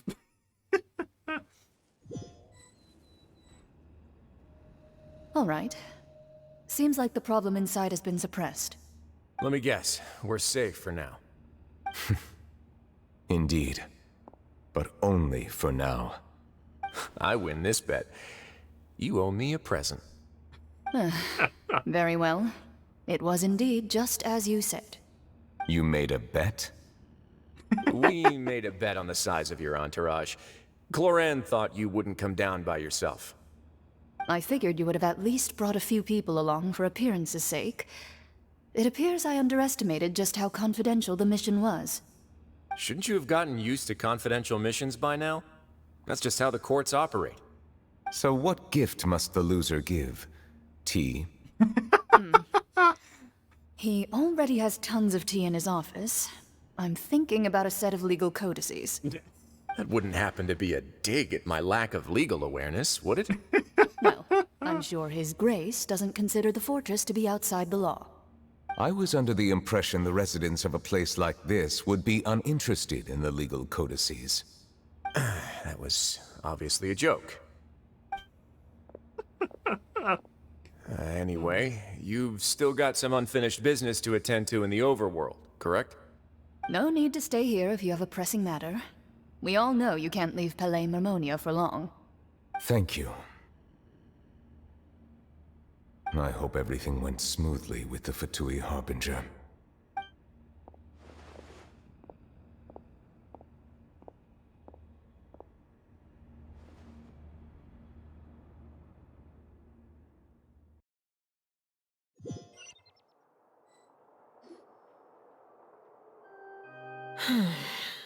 I must say, we've spent long enough playing house. Miss Farina, as the Hydro Archon, I am sure you understand the exact meaning of the phenomenon we just witnessed. Or should I say, that's what I originally thought. But looking at your expression, was I wrong? And you haven't a clue? What are you trying to say? At this point, I don't think there's any more need to speak as diplomatic representatives. Allow me to speak to you now as just a Fontainian. You know the prophecy by heart, and also that every part of it is being proven true. Yet, here you are relaxing, drinking tea, and eating desserts as if it's all nothing more than a few stray bugs in your garden. Do you really think that's acceptable? The prophecy's hanging above our necks like a guillotine. Every faction is looking for a way to either avert the disaster or save their own. Even the orphans of the House of the Hearth have devoted everything to saving their homeland. But you? It beggars belief just how nonchalant and carefree you have been. From the very beginning, you, the god Focalor, you have utterly failed to take action. Yep. You're wrong. I've never ignored the prophecy, nor have I just been passing the time in self-indulgence. Retract your accusation and stop doubting the wisdom of the gods with such absurd conjectures. I am not alone in my doubts, you know. All the children of Fontaine may be harboring the exact same thoughts right now. Oh, great Hydro Archon. How are you going to save them? Save us? How are the people you've sworn to protect supposed to survive in a land that will soon disappear beneath the waves? I have my ways, and I've been working on them for all this time. Even if you look down upon me, you have no right to judge me. Fontaine will be saved. Even if I still cannot see the true future right now, as long as I continue on as I am, I will be able to hold my head up high! Farina is not acting like her usual style. She's actually seriously refuting the knave's accusations. She means what she says. She's not putting on a front. Then I ask you, Miss Farina, just what have you been working on? Where can we see it, and what is it doing to help?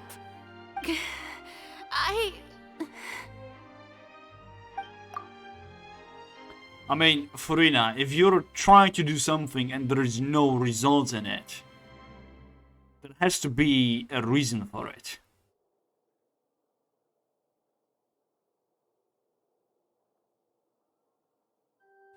So was it all a lie? Or can she really not tell us? She was so full of conviction and confidence just now, but now she's deflated like a popped balloon. It could be that also Nuvi forbid her from talking about it. Could be that. But, who knows? My machinations are just like the prophecy itself. They will only reveal themselves at the fated time. It is just that beings like yourselves are unable to perceive them as of yet. I see. As a god, the proof of your labor always lies beyond prying mortal eyes. Why tell our religion out of everyone? Fair. Allow me to be so bold as to ask another way. Would it be possible for you to tell us the parts of your plan that are not confidential? Such as your emergency response plan for the impending disaster? An emergency response plan? Oh, that look in your eyes. Have you not even prepared one of those?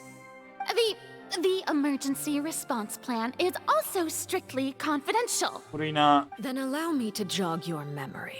Miss Farina, what is the purpose of your Oratrice Mécanique d'Analyse Cardinal? And what do you plan to do with the massive amounts of indemnitium that has accumulated over the years? The Oratrice? It's just like it appears to be. So you also have no idea. If I'm not mistaken, someone's using it to prepare for something. But unfortunately, it would seem that someone is not you, Miss Farina. I first caught wind of this when Linny tried to investigate the Oratrice in the Opera House.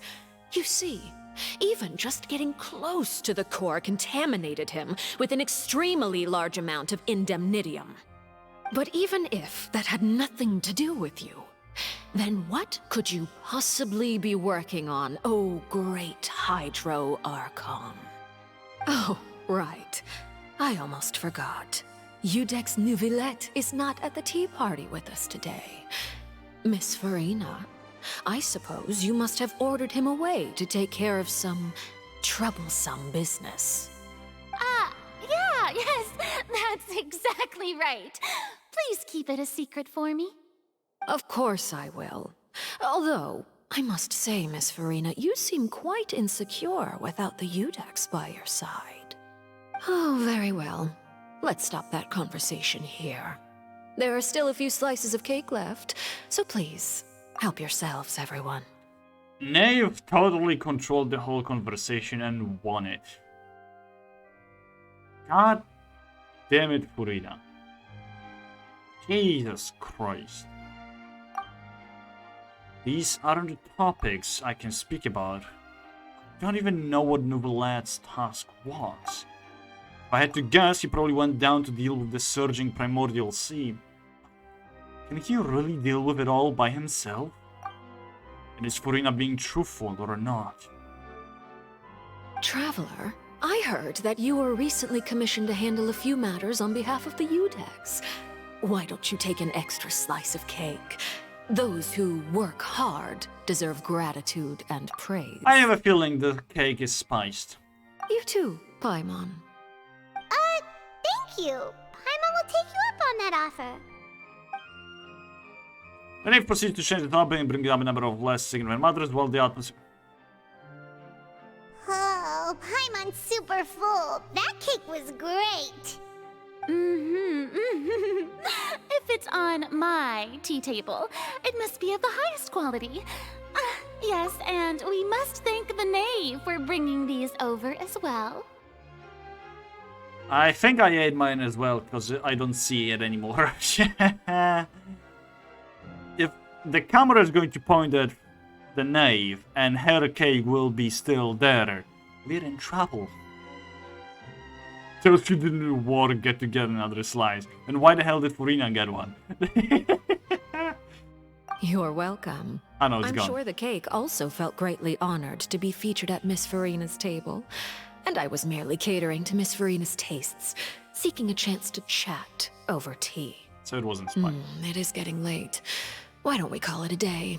There are still a few matters that I need to take care of, so I must take my leave now. Very well. We'll end it here. Mind seeing me off, traveler? We could use the opportunity to discuss Child before I must be on my way. Of course. Raymon's coming too!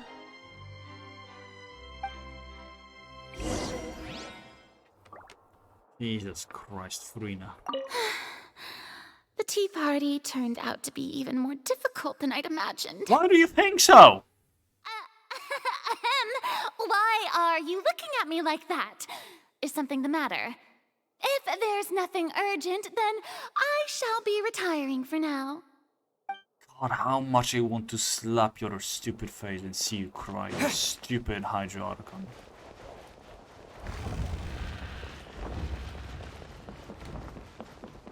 I just wish. Why are you so mean to her? Because she's being stupid about it. The whole thing. She thinks of it like it's acting. And she's doing even a poor job on that. Every 5 seconds, because every 5 seconds she tells lies upon lies. That's why. She does. She literally does. So she puts on an act about how she behaves. She's not being genuine how she's supposed to be. In talking and all. It's constant. It's constant. It's annoying.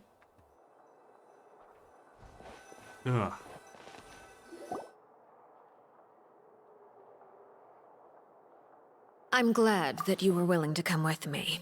Of course, Child was just an excuse. I have no interest in your dealings with him. The thing is, like, Furina, when she was talking to herself, was more genuine than she's talking to anyone else.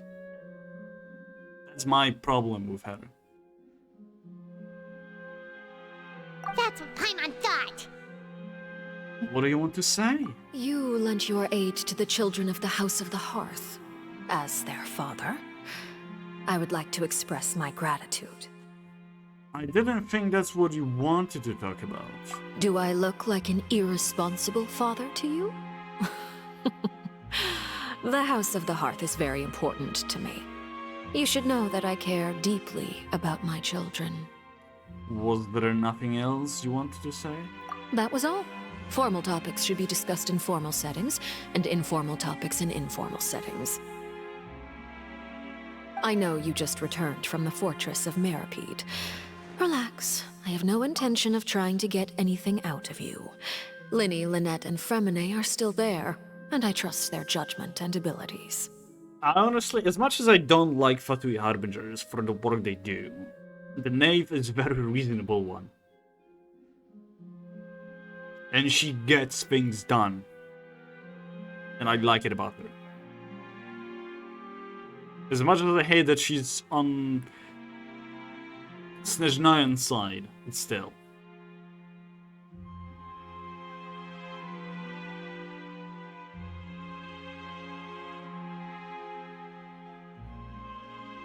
Yes, she's behaving like herself, but instead of yelling at her to stop acting that way, have you even thought of why? I have, and I still don't see the reason why she would be acting this way. Like, pretending for what you're not, there is no reason behind it. Right now, at least I don't see it. It's like you seem to have a harder time looking past her stupid words or how she acts to actually learn her character. Like, is you yelling at her every 5 seconds and say one word out of her mouth. I gotta say the Knave is my favorite Harbinger. So far, yeah.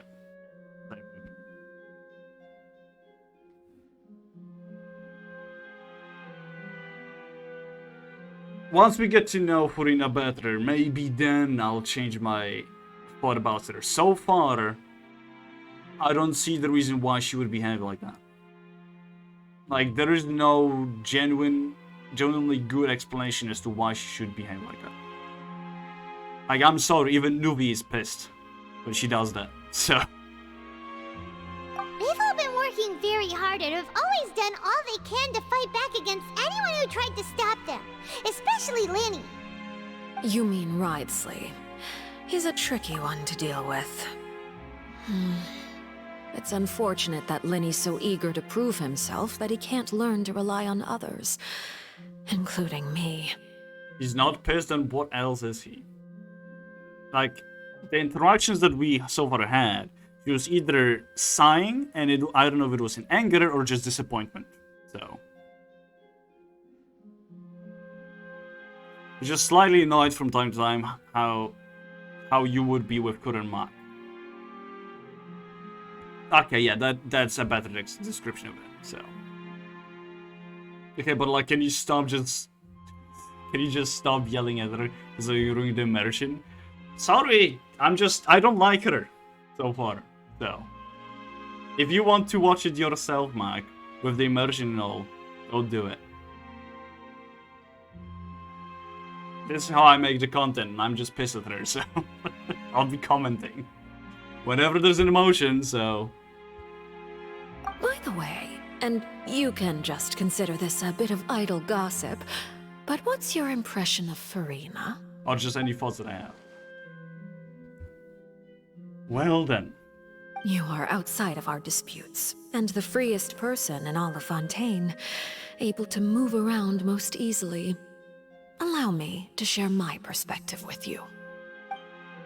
And that's everything that happened during the trial. Master Child was declared guilty and immediately transported to the Fortress of Meropide. But come in more constructive, not repetitively.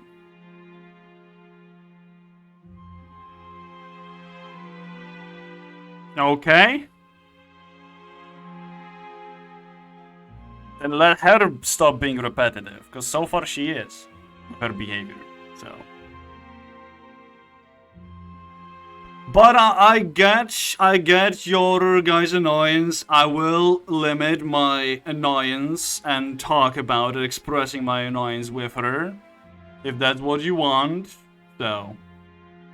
Didn't he say he was coming here on vacation? Does he not feel an ounce of shame for all the trouble he has caused?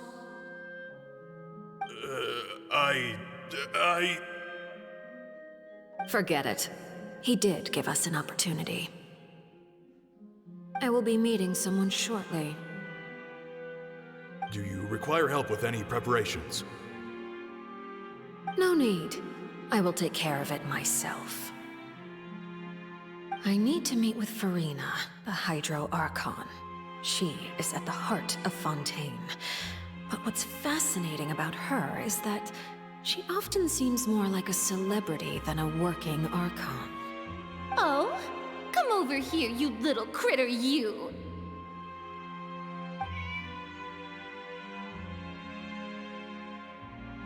You dare to run from me? Stop right this instant! My goal is just to discover the location of the Gnosis. But I didn't expect the chance to approach Furina to be handed to me on a silver platter. This is so easy, it's actually making me a bit suspicious. Anything left unguarded is usually just bait. But no one will blame someone for taking the bait. After all, from the moment it was attached to the hook, the bait is meant to be sacrificed. It's just as I guessed in the second before I struck. The Hydronosis is not currently held by the Archon. In fact, this Archon doesn't seem like a god at all. And I sense that she's under some kind of curse. Well, that is interesting.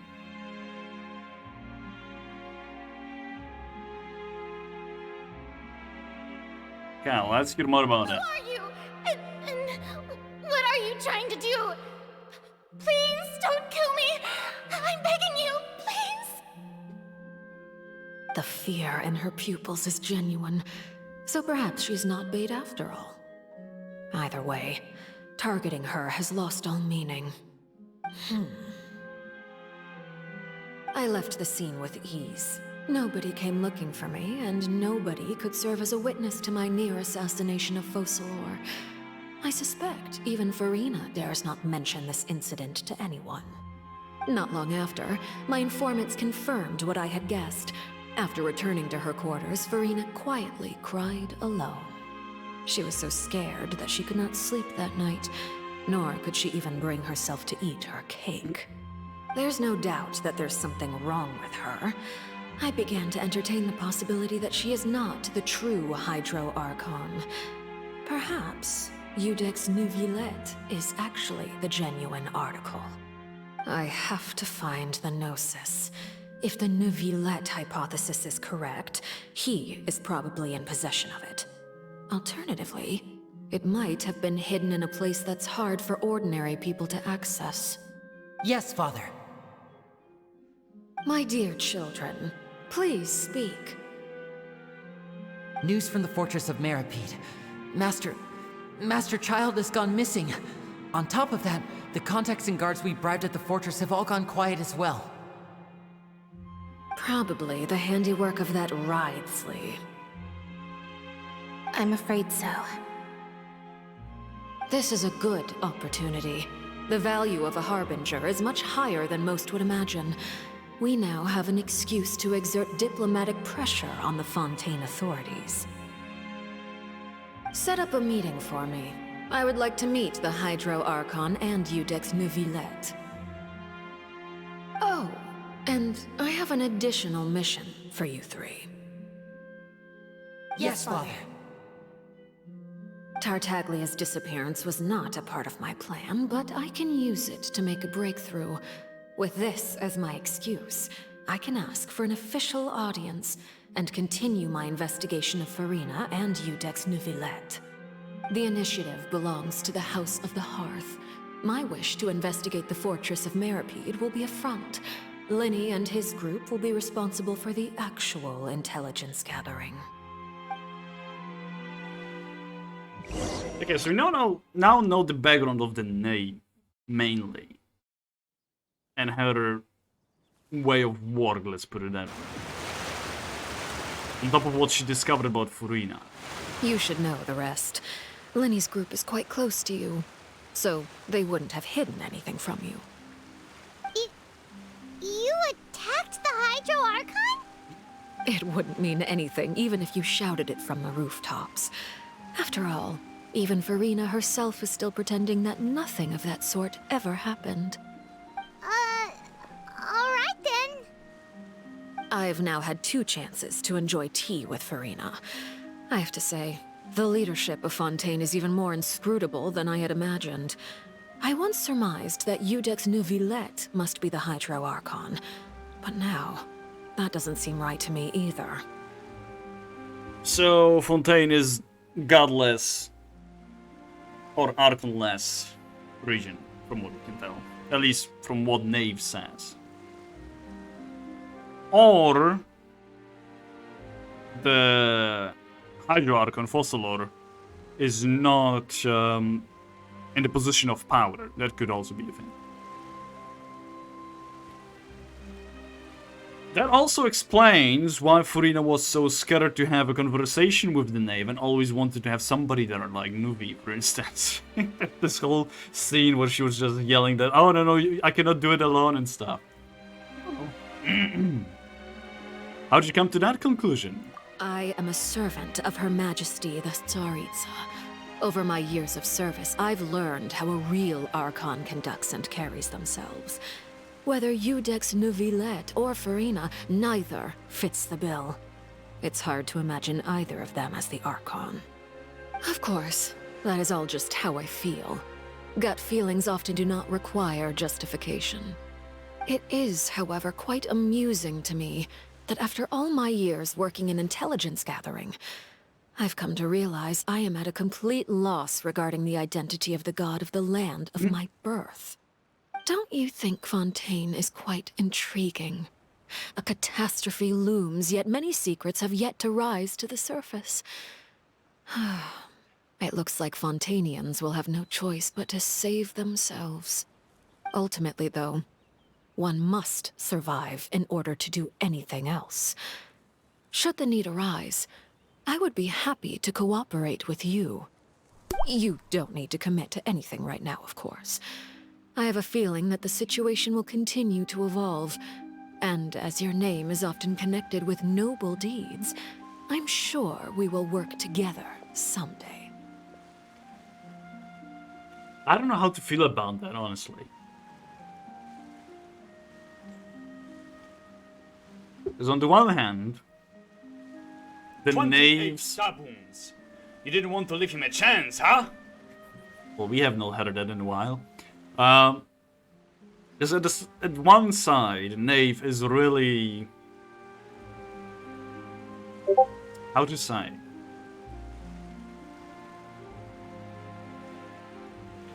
What do you say if somebody is following the justice? It's not just US. I forgot the name in English. It's just reasonable. Let's say righteous. Yeah, thank you.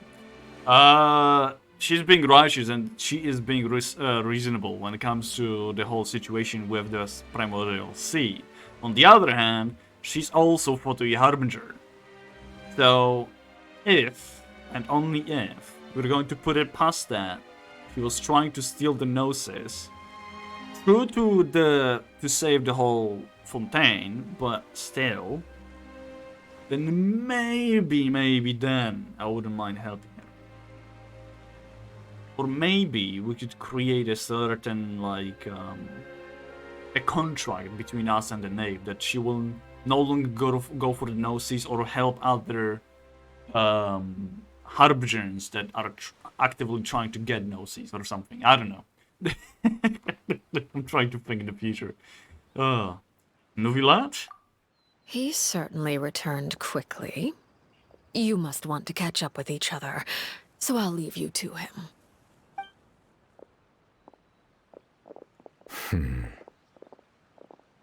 Neverlet, is it over? Still need Venti's Gnosis? Didn't... Well, Signora took it. But... Did she lost it when she fought Shogun, or did she give it to Tsaritsa and then went to Inazuma?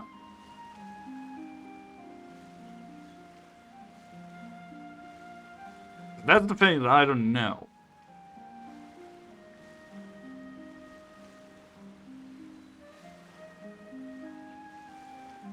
Well, we'll see.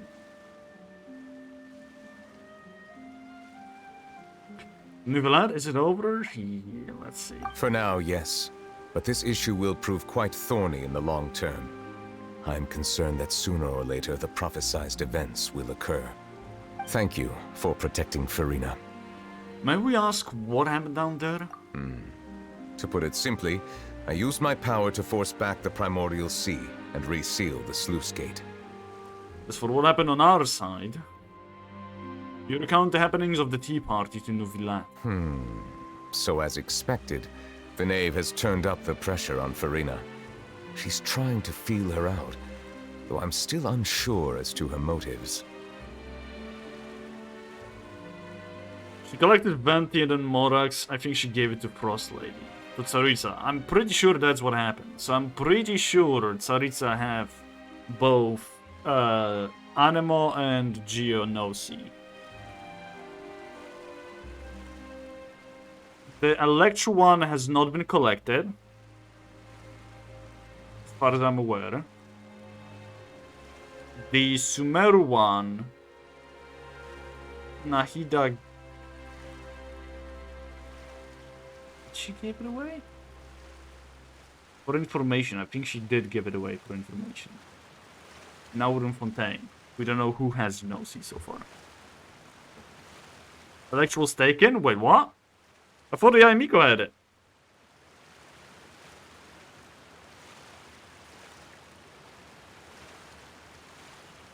Oh. Right, I forgot about it. Yeah, I forgot about it. Well, this is bad. There is only 3 Gnosis left. Well, 2 actually, because Tsaritsa has her own. And one is Fontaine, one is Natlan. Ah, Jesus Christ. Well, can I ask you some questions? Permission granted. You have enough power to force back the primordial sea. Does this mean you have some deeper connection with the Hydro Archon? Whoa. It can't be that you're the real Hydro Archon, right? But that's just a speculation on our part, though. You can't tell us? Then that's okay. We can talk about something else. We won't try to force you. You guys in Fontaine are super strange. How's the primordial sea made? I don't think it was made. I'm pretty sure, like, from what Nuvi has said, that primordial sea existed before whatever happened to Fontaine. Afterwards, they didn't know what exactly it was, to some degree, until Risley rediscovered what it could be, so yeah. I think it ties directly to the Heavenly Principle, or the Primordial Sea. It could have. If by the phrase, you guys, you are referring to Farina and I, then although I'm not sure just what you are trying to imply, I must clarify that I do not share her positions on a multitude of topics. Done. What did you sense in the forces of Meropide? Did you manage to protect those that needed to be defended? I believe so. The fortress has a long and complex history. It has seen much grief and suffering. And now, another catastrophe will soon be upon us. I mourn this turn of events. It's raining. Why is it raining all of a sudden? Hydro Dragon, don't cry. Oh god, stop it. The clear sky suddenly filled with dark clouds. The rain became heavier and light rain soon growing to a downpour. And just moments before, Nuvi Lad has just mentioned his sense of grief. Thinking back to that legend and what Fremine said, it's said that a dragon of water once resided in Fontaine. Every time it weeps, the skies will cloud up and put out the rain. Wait. Nuvi Lad, you can't be... You may be closer to the truth than you think. Oh? And what are you thinking? He is the dragon sovereign of water. The dragon of... what? Huh? Please do not be so surprised. That is Farina. Farina? Hell is she off to? Neverland, are you listening? Ah, my apologies. Oh god. Didn't mind We were just guessing randomly. We didn't guess right, did we? You're not actually the dragon sovereign of water, right? Well, if you don't want to confirm or deny... You guessed correctly. I sincerely hope you'll be able to keep this a secret for me. Right, of course. We'll definitely help you keep it a secret. Question: when you beat a dragon, do you get its parts? I mean, technically, yes. I mean, we are fighting Dvolin, and we get his parts. So, technically, yeah. It just, I don't think we're going to fight the Hydro Dragon.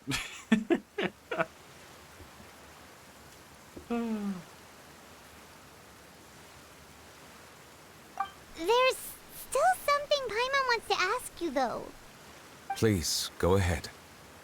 Well, if you are the dragon sovereign of water, and you were able to force back the primordial sea from the fortress, then since Fontaine's prophecy is all about seawater, couldn't you just use your power to solve the crisis? None of the currently living dragon sovereigns in the world, myself included, possess our full dragonhood. They say that when the first usurper arrived on Tivat, they seized a part of the dragon's power.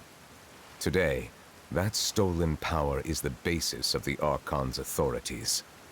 So that's what Kazu was saying. dragons and 7 matching dragon sovereigns. Zhongli is a dragon? No. Zhongli is a Geo Archon. It's Morax. The Geo Dragon Azhdaha. That's the Geo Dragon. That we can actually beat up. Eventually. We can beat it up. Inazuma don't have a dragon. It was Ouroboros. Because, well, A decided to kill it. And Nahida also has a dragon. It's more of like a serpent than a dragon, but it's still considered a dragon. Which we also can beat up. Apparently. I recently discovered it. I think that's the one that they're talking about. Or some speculate that the quote-unquote dragon is the Wanderer, but no, that's not it. And well, Fontaine has Novi, which I'm pretty sure we're not going to fight Novi. In Fontaine, we're beating up the whale, so, you know. It is quite the same size, but, you know, a little bit different area where they live in, so. The dragon sovereign of water who lived through that era perished a long time ago. As their successor, I know far less of that part of our ancient history. In any case, I believe I will not be able to do much unless the Archon disappears and returns their elemental authority to me. Given the status quo, however, I would recommend finding another way to deal with the prophecy. Would you consider dragon parts magical since they could use elemental power? I don't know if I would consider the dragon parts being magical. Like, dragons can use magic as plenty of other people who have vision. As well as the gods themselves, so... Actually, now that I think about it, if... the Hydro Archon is the one that bestows vision upon people.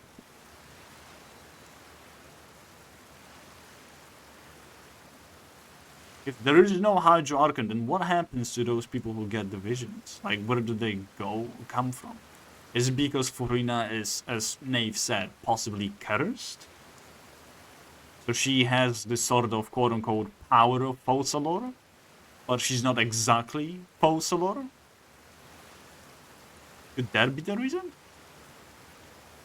Or could it be that actually dragon... No, there is no way the dragons would do it because Inazuma Ouroboros is dead. So that's not...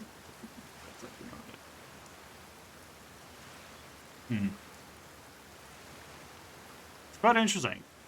I would love to know more about it. And I think it will be either in this chapter or in Act 5. So, let's see.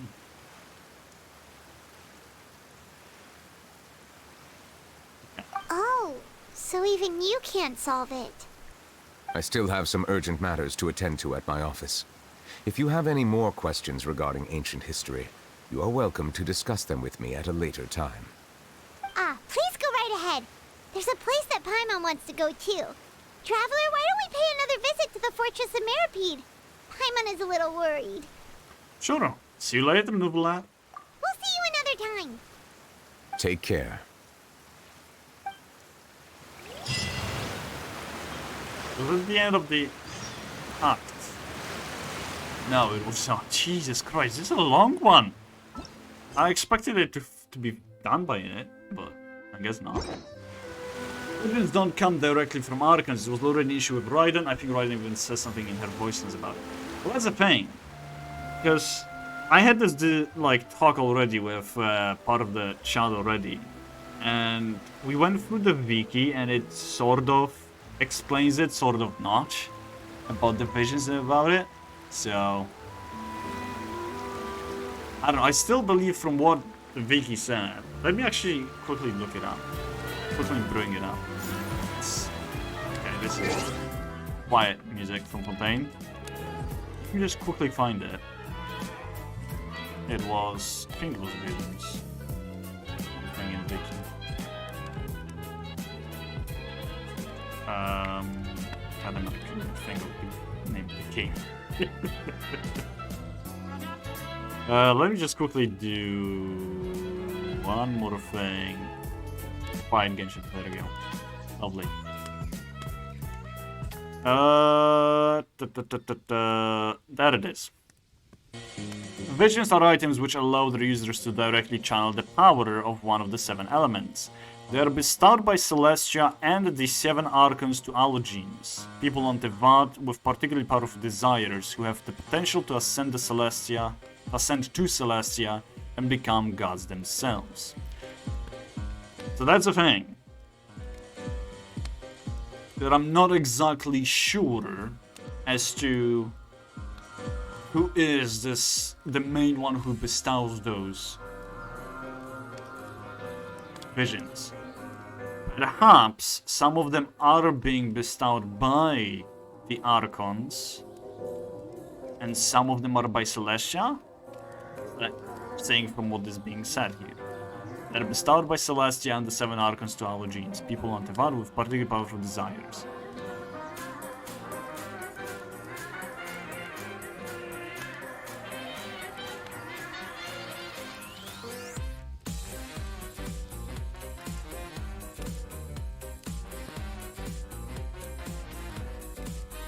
I don't know.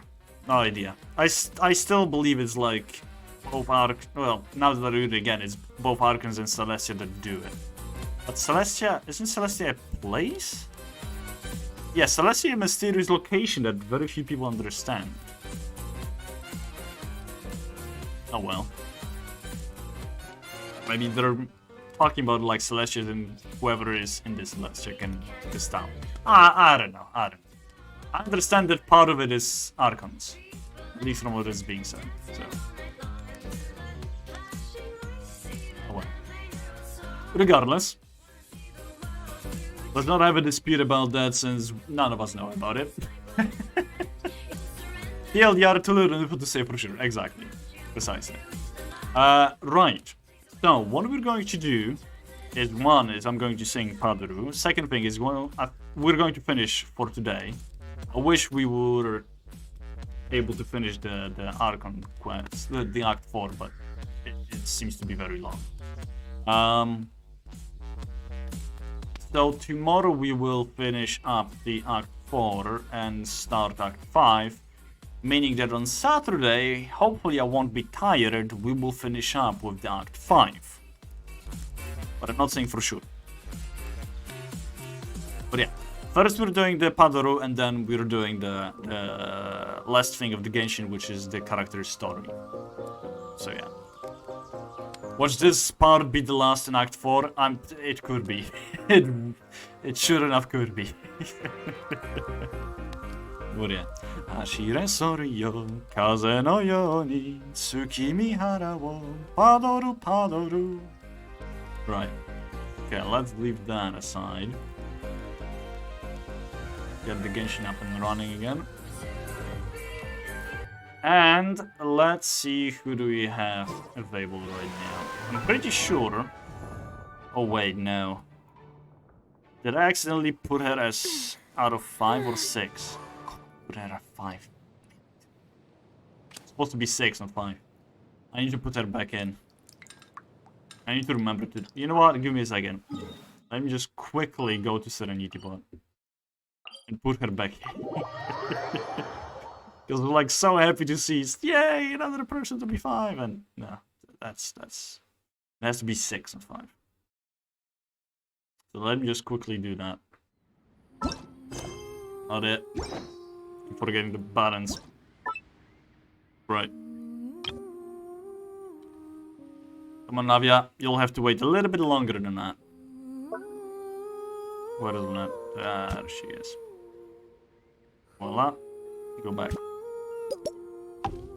Perfect. Save it. Leave it. What the hell? Okay, never mind. Right. Now's the time for us to... Actually, Navia will be soon enough level 6 just by me playing it. So I don't think she needs to be in what you call it? In Serenity Pop. I think it will be fine. Right. What I need to do now is to figure out who did we do. I think we did everyone, but Kokomi, Lisa, Amber, Barbara, and Kaya. No, wait, we did Barbara. So yeah, Kokomi, Lisa, Amber, and Kaya. They are on level 6, or friendship 6. So, but let me check if I'm correct or not, because I might not be. That's not what I want. There we go.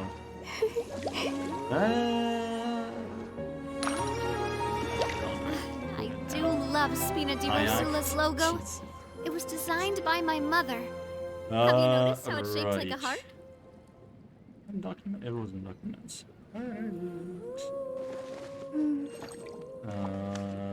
Is it in stream? Yes, there it is. Voila, done. Let's put it back up. What the hell is the game? There it is. Right, so we did Yanfei, Kave, Jean, Ganyu, Candice, Kole, Shenhe, Barbara. So yeah, we are missing Kokomi, Lisa, that are friendship high enough, Amber, and Kaya. And soon enough, we're getting more characters, which is Mona, Lynette, Remene, Bennett, Xiangling. I think there was... Oh, no, it wasn't like that. It was Sucrose, wasn't it? Yeah, it was Sucrose and Rosaria. Yeah, there we go. So now we will have more. And Nadia, of course. So... But if she's in the pod, it will be quicker. Yeah, but I'm trying to put I'm trying to use the pod for characters that I'm not going to play as. So... You know. Right. Fish Lady, Kai, Kokomi. Okay, so we're doing Kokomi in that case. Let's do Kokomi. Profile. Sanganamiya Kokomi, voiced by Riza May, and her birthday is on 22nd of February. Her affiliation is Watatsumi Island with Division of Hydro. I changed my answer to what? What did you change your answer to?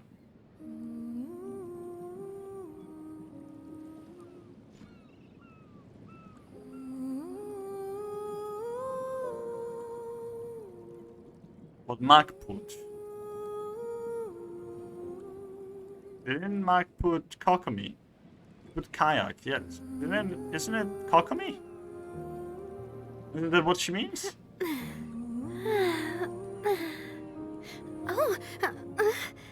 Oh.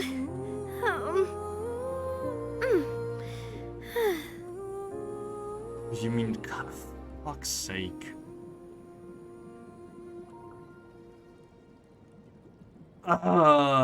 Right, okay, let's do Kaya then. Sorry, Kokomi, you'll have to wait a little bit longer. Kokomi is fishless. Right. Kaya, voiced by Jose Montana McCoy, birthday is on the 30th of November. Affiliated with Knights of Favonius with Division of Cryo, his constellation is called Pavo Ocellus. An accomplished swordsman and a strategic thinker in the Knights of Favonius, rumored to hail from the beyond Mondstadt. I mean, should we not know? Kaya Albrich is an adopted son to the Rangverd family, the renowned wine tycoon. It has been a long time since he last called Dilug Rangverd brother. Okay, we cannot be in the fucking... One at all. We cannot be in the stupid... goddamn Serenity pot. We cannot. Oh, look at that. Perfect. Ugh. There we go. Why is my ping so high? What just happened? Okay, there we are. Lovely. That's better. Where's Kaya? There he is. Jesus Christ. I'm just gonna wait for the art to finish and hopefully... Oh, there's quite a bit of reading. There's quite a bit of reading. His vision is so long! Oh, Jesus. Well, it is what it is. Ah, boy. We've been going for over 4 hours. That's nice. Hydration chirping. Ah. When is the next... what do you call it? Next wish, Banner? Isn't like 7 days or something? I think it is like 7 days. Raiden, come home. And after that, Shan Yun. Something else. Okay. Kaya Alberich is an adopted son to the Ragnverd family, the renowned wine tycoon. It has been a long time since he last called Dilug Ragnverd brother. Kaya currently serves as the cavalry captain of the Knights of Favonius and is trusted by Jean. Kaya is often the one wrapping things up in every incident that occurs in Mondstadt vicinity. It is a curious fact that your best chance of finding Kaya is not by visiting the Knights' headquarters, but by frequenting the taverns at night.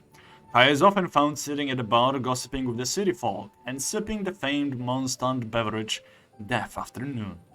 He is surprisingly popular among the elderly of Mondstadt, even earning himself the title of top candidate for grandson-in-law. What? It's hard to imagine someone as mischievous, amiable, and wine-loving as Kaya being the cavalry captain of the Knights of Favonius. Hunters and bandits alike are often among Kaya's drinking buddies. As wary of him as they may initially be, all are ultimately disarmed by his smooth talking and end up telling him everything he wants to know. Depending on what they then make privy to Kaya, their night may turn into an uncontrollable nightmare or remain one of harmless banter. Everyone's got a secret, but not everyone knows what to do with it, says Kaya with his usual arrogant smirk. Justice is not an absolute principle, but is the result of striking that fine balance between strength and strategy. As for the details of how it's done, don't worry yourself too much about that. Kaya once said these words in front of Grandmaster Varka. As long as everything falls into place the way he expects in the end, Kaya doesn't care all that much about how it's done. This cavalier attitude is what defines his character. Not that different from Death Afternoon's wild and explosive taste, one might add. However, his reckless approach to things is not uncontroversial. Once, in order to force the bandit leader into facing him directly, Kaya triggered the Ruin Guard at an ancient ruin to cut his opponents off, putting his own men at risk in the process. It's times like these when even Jean, who puts a lot of trust in Kaya, finds herself shaking her head in disapproval. Not that this bothers Kaya, of course. On the contrary, he actually enjoys putting people into the difficult position of making tough decisions. He takes pleasure in seeing the hesitation in his comrades' eyes in the moment just before they dive into battle with him, just as he takes pleasure in the look of fear in his enemies' eyes as they face off against him. Jesus Christ, he's a sadist. That's what he is. And I thought Lisa was scary. Okay, she's annoying. The flourishing winery business in Mondstadt has been a great source of prosperity in the region over the years. This prosperity often entices greedy bandits and monsters to the area. They are a motley bunch who hide in the shadows, and their backgrounds, motives, and allegiances are varied and complex. Kaya battles against this threat to Mondstadt not only with his sword, but also with his smart and his wit. The young knight once dedicated years of his life to studying threats in and around Mondstadt and reached an astounding conclusion. When Death Afternoon is out of season due to lack of supply, the number of reported incidents inside and outside the city show a drastic decrease, and this remains the case until Death Afternoon returns to the market. The young knight showed his findings to Cavalry Captain Kaya in hopes of getting some advice from him. Interesting. I'll look into it, Kaya answered with a wry smirk on his face. Generally speaking, Kaya is an easy person to have a conversation with. The only topic that you will never hear him discuss is his past. Even when the Grand Master demanded information on his background, Kaya skirted around the issue and gave only vague answers devoid of details. One afternoon near the end of summer, a decade ago, my father and I passed by the Dawn Winery. "I'll go get us some grape juice for the road," he said, but he never came back. If Master Krepus hadn't taken me in, I doubt I'd have made it through the storm that night. This matter-of-fact description hides a carefully constructed lie. Kaya has never once spoken the truth about what happened that afternoon. This is your chance, you're our last hope. Kaya's father squeezed his son's lean shoulders as he spoke, seemingly looking right through Kaya to some place far beyond. On the other side of the horizon sat the distant homeland of Kandria. Kaya would never forget the look of both hope and hatred in his father's eyes as he uttered those words. Many citizens still remember the two most eye-catching young gentlemen in all of Mondstadt a few years ago. One of them was the dapper Diluc, an elegant swordsman who always had a warm smile and a confident posture. The other was the eccentric Kaya. He was Diluc's friend, supporter, and sounding board, ensuring he got through every challenge he faced smoothly. They were almost like twins, knowing each other's thoughts and intentions without a word, protecting Mondstadt in both light and dark. Until that fateful day, now ingrained deep in Kaya's memory, when the convoy that Diluc was escorting was attacked by a huge monster. It was the first and only time that Kaya failed in his duty. By the time Kaya finally reached Diluc, it was all over. The power their father had used to successfully fend off the attack backfired, taking their father's life. Both Kaya and Diluc were shocked by what they had witnessed, losing the calm composure a knight should retain. Oh god, no. Nerd. Come on, Lee, you already said that. Yeah. Even someone like Master Krepus would submit to such a dangerous and evil power. Sinister thoughts flashed through Kaya's mind, and he simply smirked. This world is truly fascinating. All while their father lay dead in a pool of his own blood. It was on that night that the two sons' paths diverged. I mean, what do you expect, Kaya? What is wrong with you?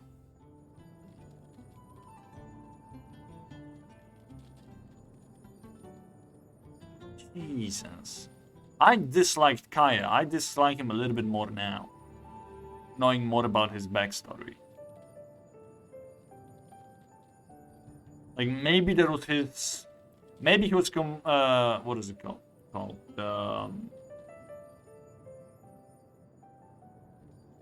God, not composing.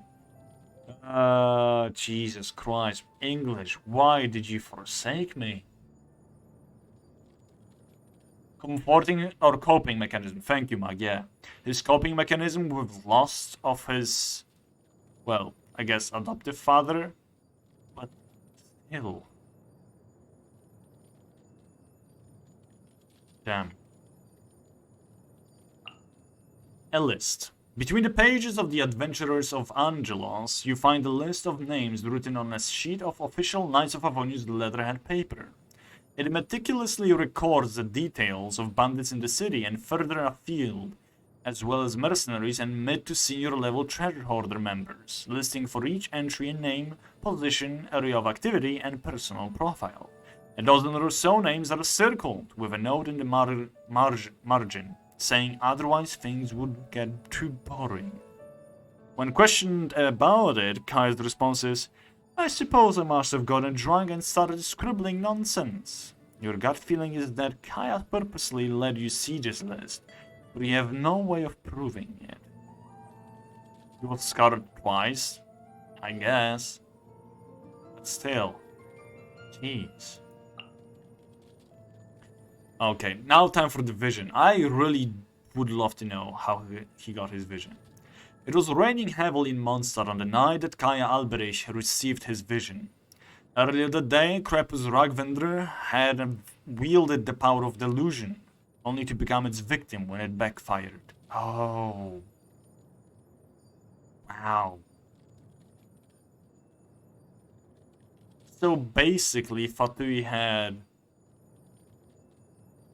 a way in death of Krepus.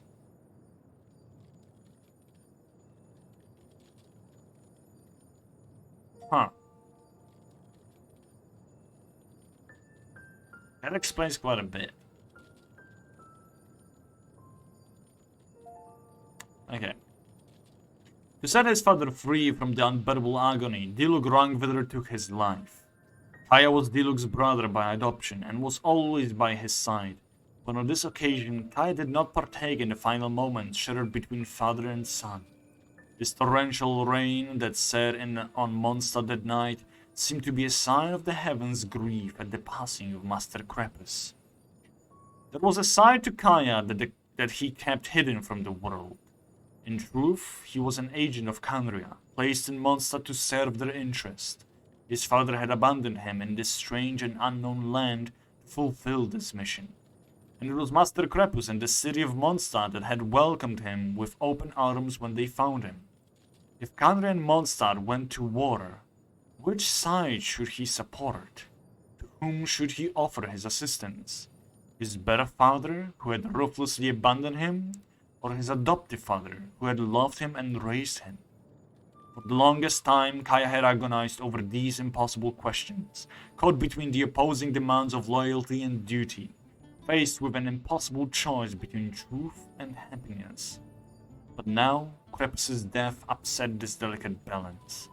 He felt liberated, but also ashamed of how selfishly he was responding. As an adopted son, he should have saved Krepus, but he had arrived moments too late. As a brother, he should have shared in Diluc's grief, and yet as their father lay dying on the ground, he had hung back behind his brother, an ancient plot running through his mind. Consumed by guilt, Kaya knocked on Diluc's door. As the rain poured down, the shroud of secrecy was washed away and all lies were revealed. Kaya had finally come clean. He had anticipated Diluc's anger. The brothers drew their blades, this time pointing them at each other. Kaya felt that this was his punishment for a lifetime of lies. But as the two crossed blades, Kaya was overcome by the sensation of great elemental power surging through him. For years he had stayed out of the way in his brother's shadow, but now, for the first time ever, he was facing his brother as his true self.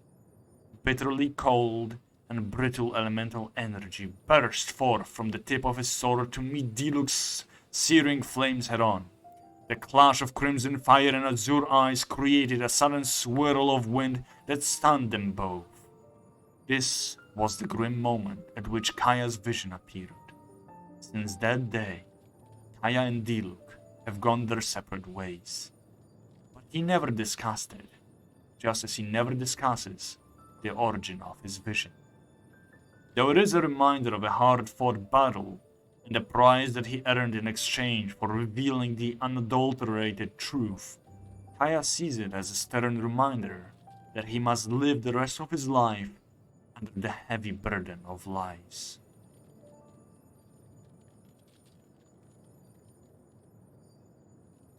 I mean, it's like, I understand now his background of it, but it still does not excuse his behavior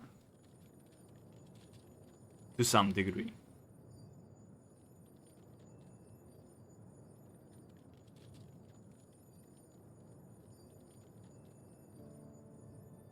I still don't like it. I feel bad for him, but I still will not like it. I'm sorry, Kaya. You're on my mech list. Well, but that was Kaya's story, so... What do you guys think of it? What a tragic way to end a vision? I mean... Yeah. And it is a reminder for him now, so...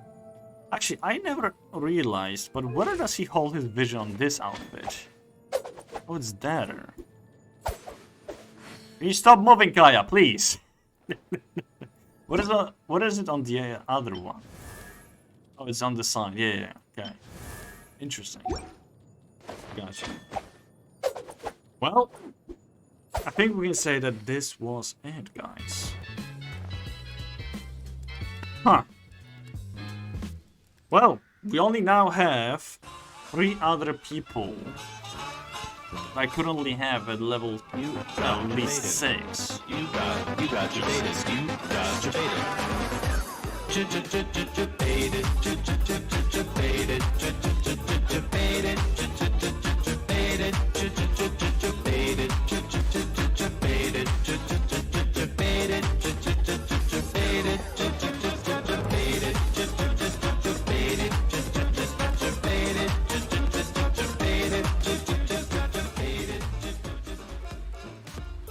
Thank you, lady, for doing that, because that gave me some time to actually look through who is currently live and who we can say hello to. And I know who we're going to say hello to, because we haven't seen her play in a while, or stream in a while, so let's do that. So, who we're going to say hello to is the beloved Perry. So, whenever he's asked about his background, sometimes he'll say he's a pirate. What? What are you on about, sorry?